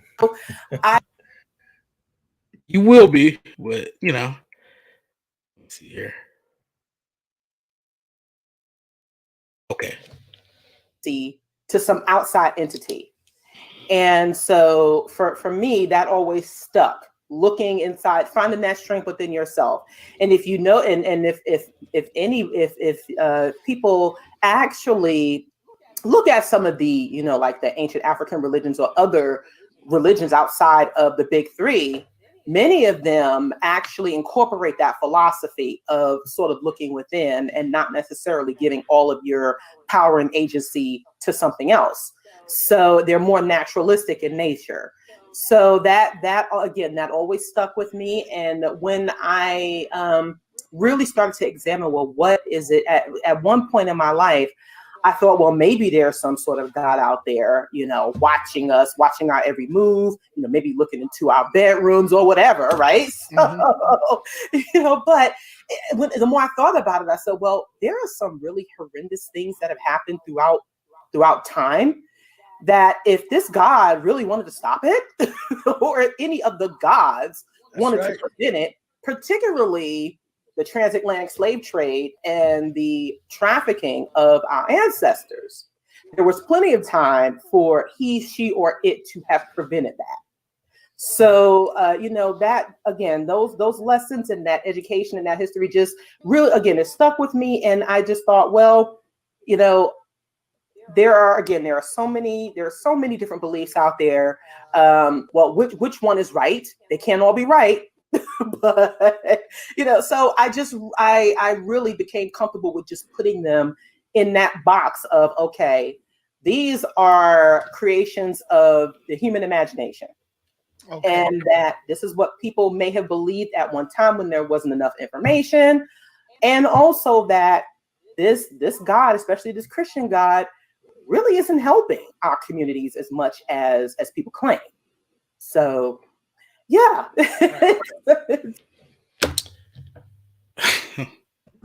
Wow. Yeah. Wow. That clip, ladies and gentlemen, was actually earlier in the conversation, but we put that one at the end kind of to illustrate what we've been talking about, the theme, right? Mm-hmm. This theme, and the theme really is the problem of evil. And I think that's the theme with Black atheism. That's the theme for Anthony Penn. That's the theme with a lot of Black atheists. Yeah, and atheist spirit. Yeah. And so I'm looking forward to coming back if your schedule permits. I know it's like that. Oh, certainly. I know when me and you get together, it's like seeing a family member that you haven't seen in a minute. So right. So busy. No doubt.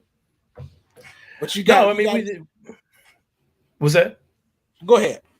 No, we definitely got to come back and do a show just on the problem of evil. I think because I do have a video on my channel where I do a talk on it, but I think that there's far more that could be said. I mean, I don't want to undersell it. I mean, the truth is, I think that the problem of evil is multifaceted.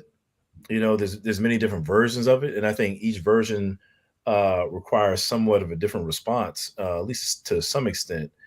But you're right. I mean, one way or the other, whether it be talking about natural disasters or whether it be talking about the horrors of our history as in African Americans. I mean, yeah, I mean she's constantly bringing that up, and yeah, that's a valuable thing to talk about. But I would throw this out there though, to somewhat reiterate something I said earlier.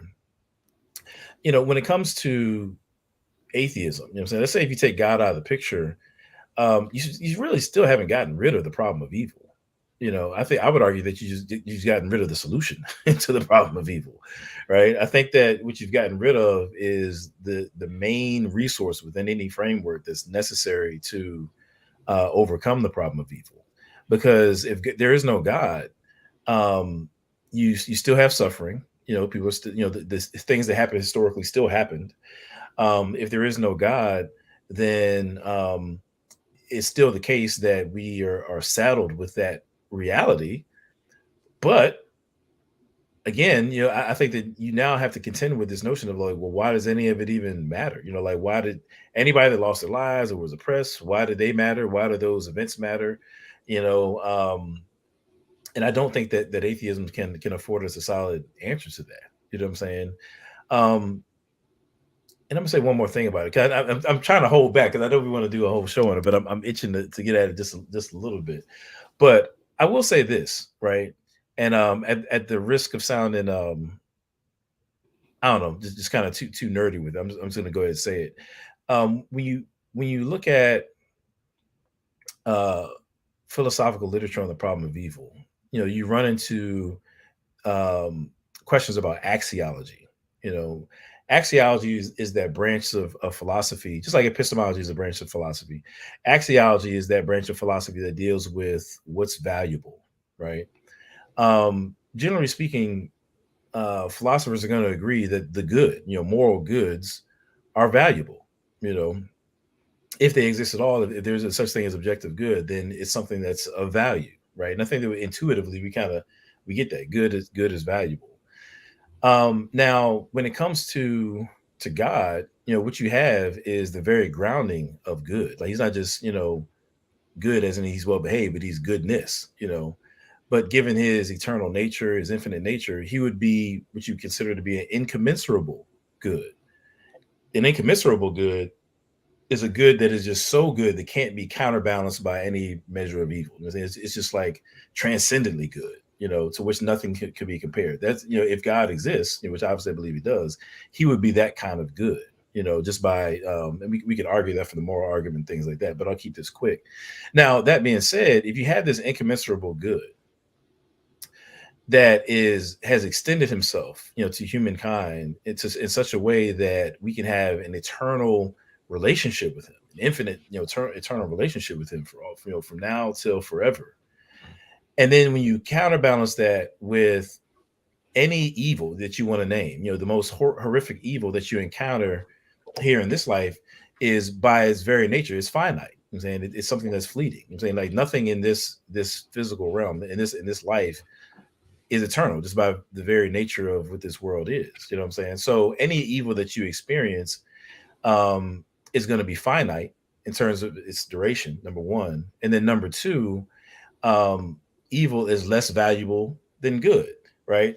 So just in principle, when you think about it, when it comes to Christianity, this idea of eternal life, I'm saying like knowing the true God, relating to him for eternity, in principle, there is no evil that you could experience in this life that can counterbalance, I'm saying, the incommensurable good of knowing him forever.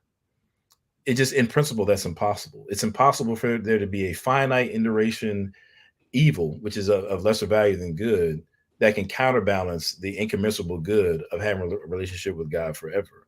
So regardless of what evil, the atheist brings to the table, there is no evil that can counterbalance the goodness of God. And so the biblical author is going to sum that up, Apostle Paul, and say that the griefs of this life, I'm saying, pale in comparison to the weight of glory that we have looking in front of us. I'm saying? I totally botched that scripture, but y'all know what I'm talking about. The weights of this life just can't outweigh the weight of glory that we have looking forward. Like, when we think about Romans chapter 12, I'm saying, for the joy that was set before him, he endured the cross, right? We have an eternal weight of glory that is in principle, given its infiniteness in terms of in duration and value in terms of goodness, to which nothing can be compared. There is no evil that can overturn that apple cart. And so for me, I think that regardless of what version of the problem of evil you bring, I see no way that the problem of evil can ultimately upset the loving Christian God and the worldview that revolves around him. Amen. Amen. Adam, you got time for a couple of questions, or? Yeah. Okay. Anybody got any questions before we wrap this thing up? I am interacting with seems like we got a visitor, Adam. His name is Mr. Chambers. Okay. Well, actually, I know a guy. I wonder if that's hold on, the one that I know personally. He says experiences cannot be demonstrated, therefore it's not rational proof. Well, let's be one thing I love about philosophy is specificity of language. I'm saying, yes. It's just like every field, I'm saying, has like its own like specialty. And so philosophers' language is really important. Meaning what you say and saying what you mean. Now, when it comes to, he says experiences cannot be demonstrated.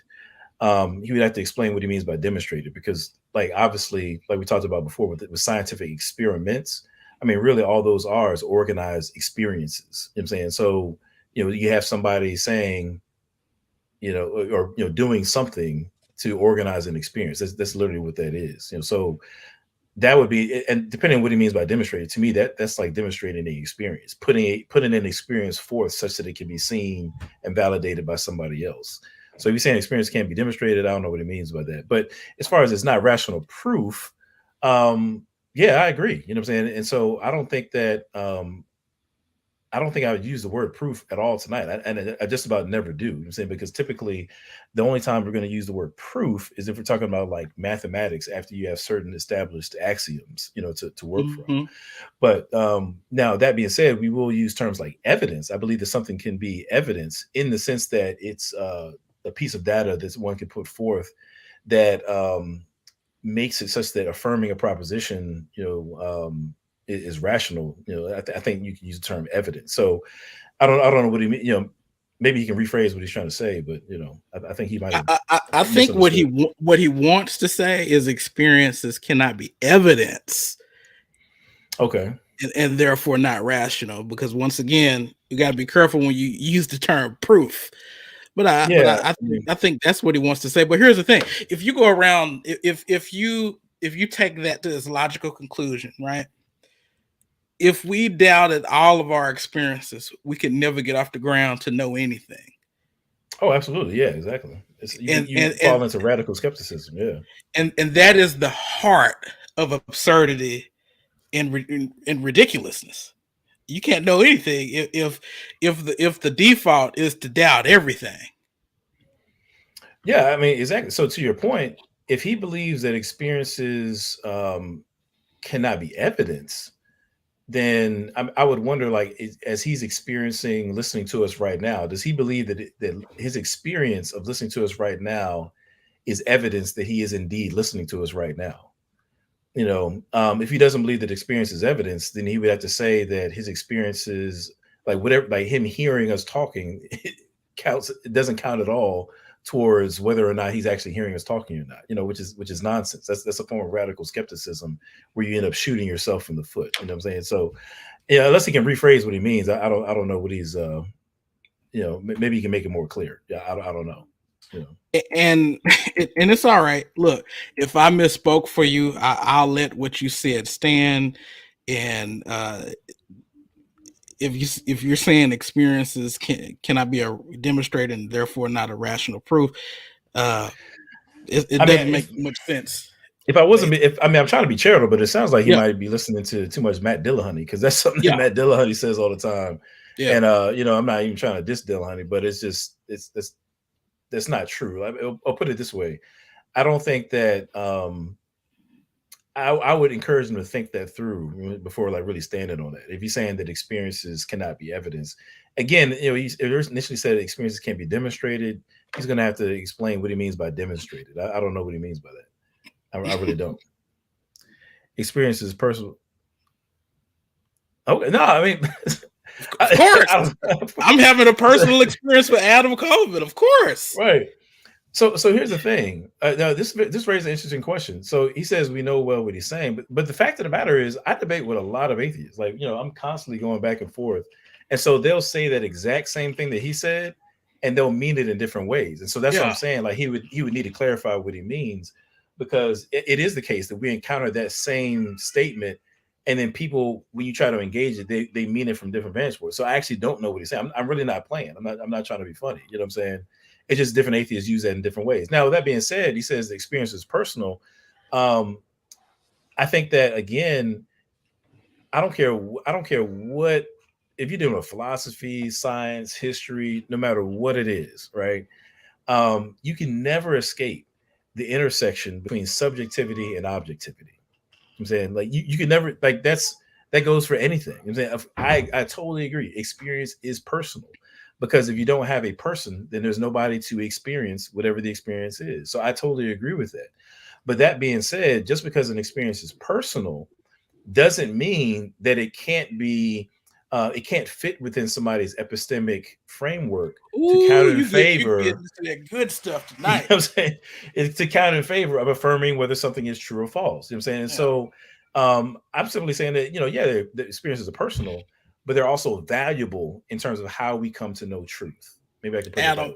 I gotta let you go because I know that you're strapped for time. But you're getting into epistemology, man. You just talking about an evidential fit. Does that experience have you might as well become a internalist evidentialist if you're gonna talk about evidential fit. I'm leaning there, bro. I'm leaning. Exactly. Okay. I agree. I'm with you. The question is, what best explains that experience? And therefore, we can expand out. Right. So, because actually, he said, "How come y'all never answer a question straight up?" And I think, and maybe he's just misunderstanding where I'm coming from. But like the questions that he's asking, like, these are actually, deep philosophical questions. Like sometimes like giving an answer isn't straightforward. Sometimes you have to put the pieces in place so that people understand where you're coming from. So, like, nobody's dodging questions. It just so happens you asked a philosophical question. I gave a philosophical answer. It's really that simple. With that being said, I'm gonna let Mr. Chambers. I'm gonna let that last comment slide because we gotta go. But feel free to come back and play with us on another night. Adam Coleman. It's like the end of the Avengers movie when they say Adam Coleman will be back in the next episode. Right, absolutely. But what you got coming down the pipeline, Adam? Oh man, yeah. Well, first of all, I appreciate you having me, man. Once again, we have these conversations offline all the time, man. So it's fun, being able to do this live. We got to do it more often. But yeah, man, just still trying to grind, work on this book. You know what I'm saying? Really giving some attention to that. I do have another video that I'm working on before I kind of go dark for a while. I'm working on a video. By go dark, I mean just focusing on working on the book.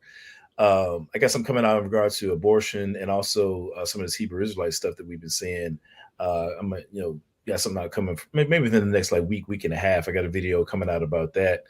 And people can definitely check out the Unspoken documentary that we got at unspokenmovie.com. If you haven't seen it already, I definitely would encourage people to check that out. People can check out the Urban Apologetics book, still pushing that. Urban Apologetics, Restoring Black Dignity with the Gospel. I wrote chapter 11 on Black atheism.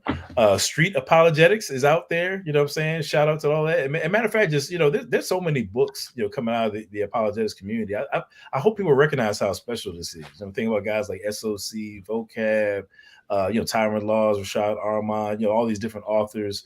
Shout out to, D New, you know what I'm saying? We work together along with MJ and Vocab on the Street Apologetics joint, man. It's just, there you go, So, people can definitely, check out these resources, you know what I mean? But unspokenmovie.com is the most recent thing that I've got out, the documentary. You can watch that at unspokenmovie.com, man. Oh, look at that boy right there. There you go.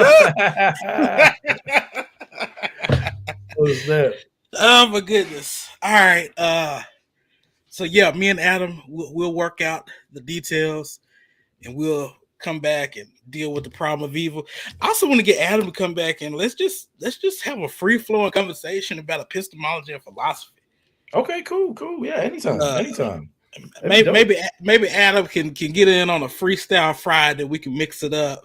Oh, that'd be fun, man. About our differences or perceived differences. But got you. But just for a heads up for all of the wonderful people out there, on my birthday, September the 12th, I will be interviewing Pastor Brandon Washington, another one of my favorite people. Oh, snap.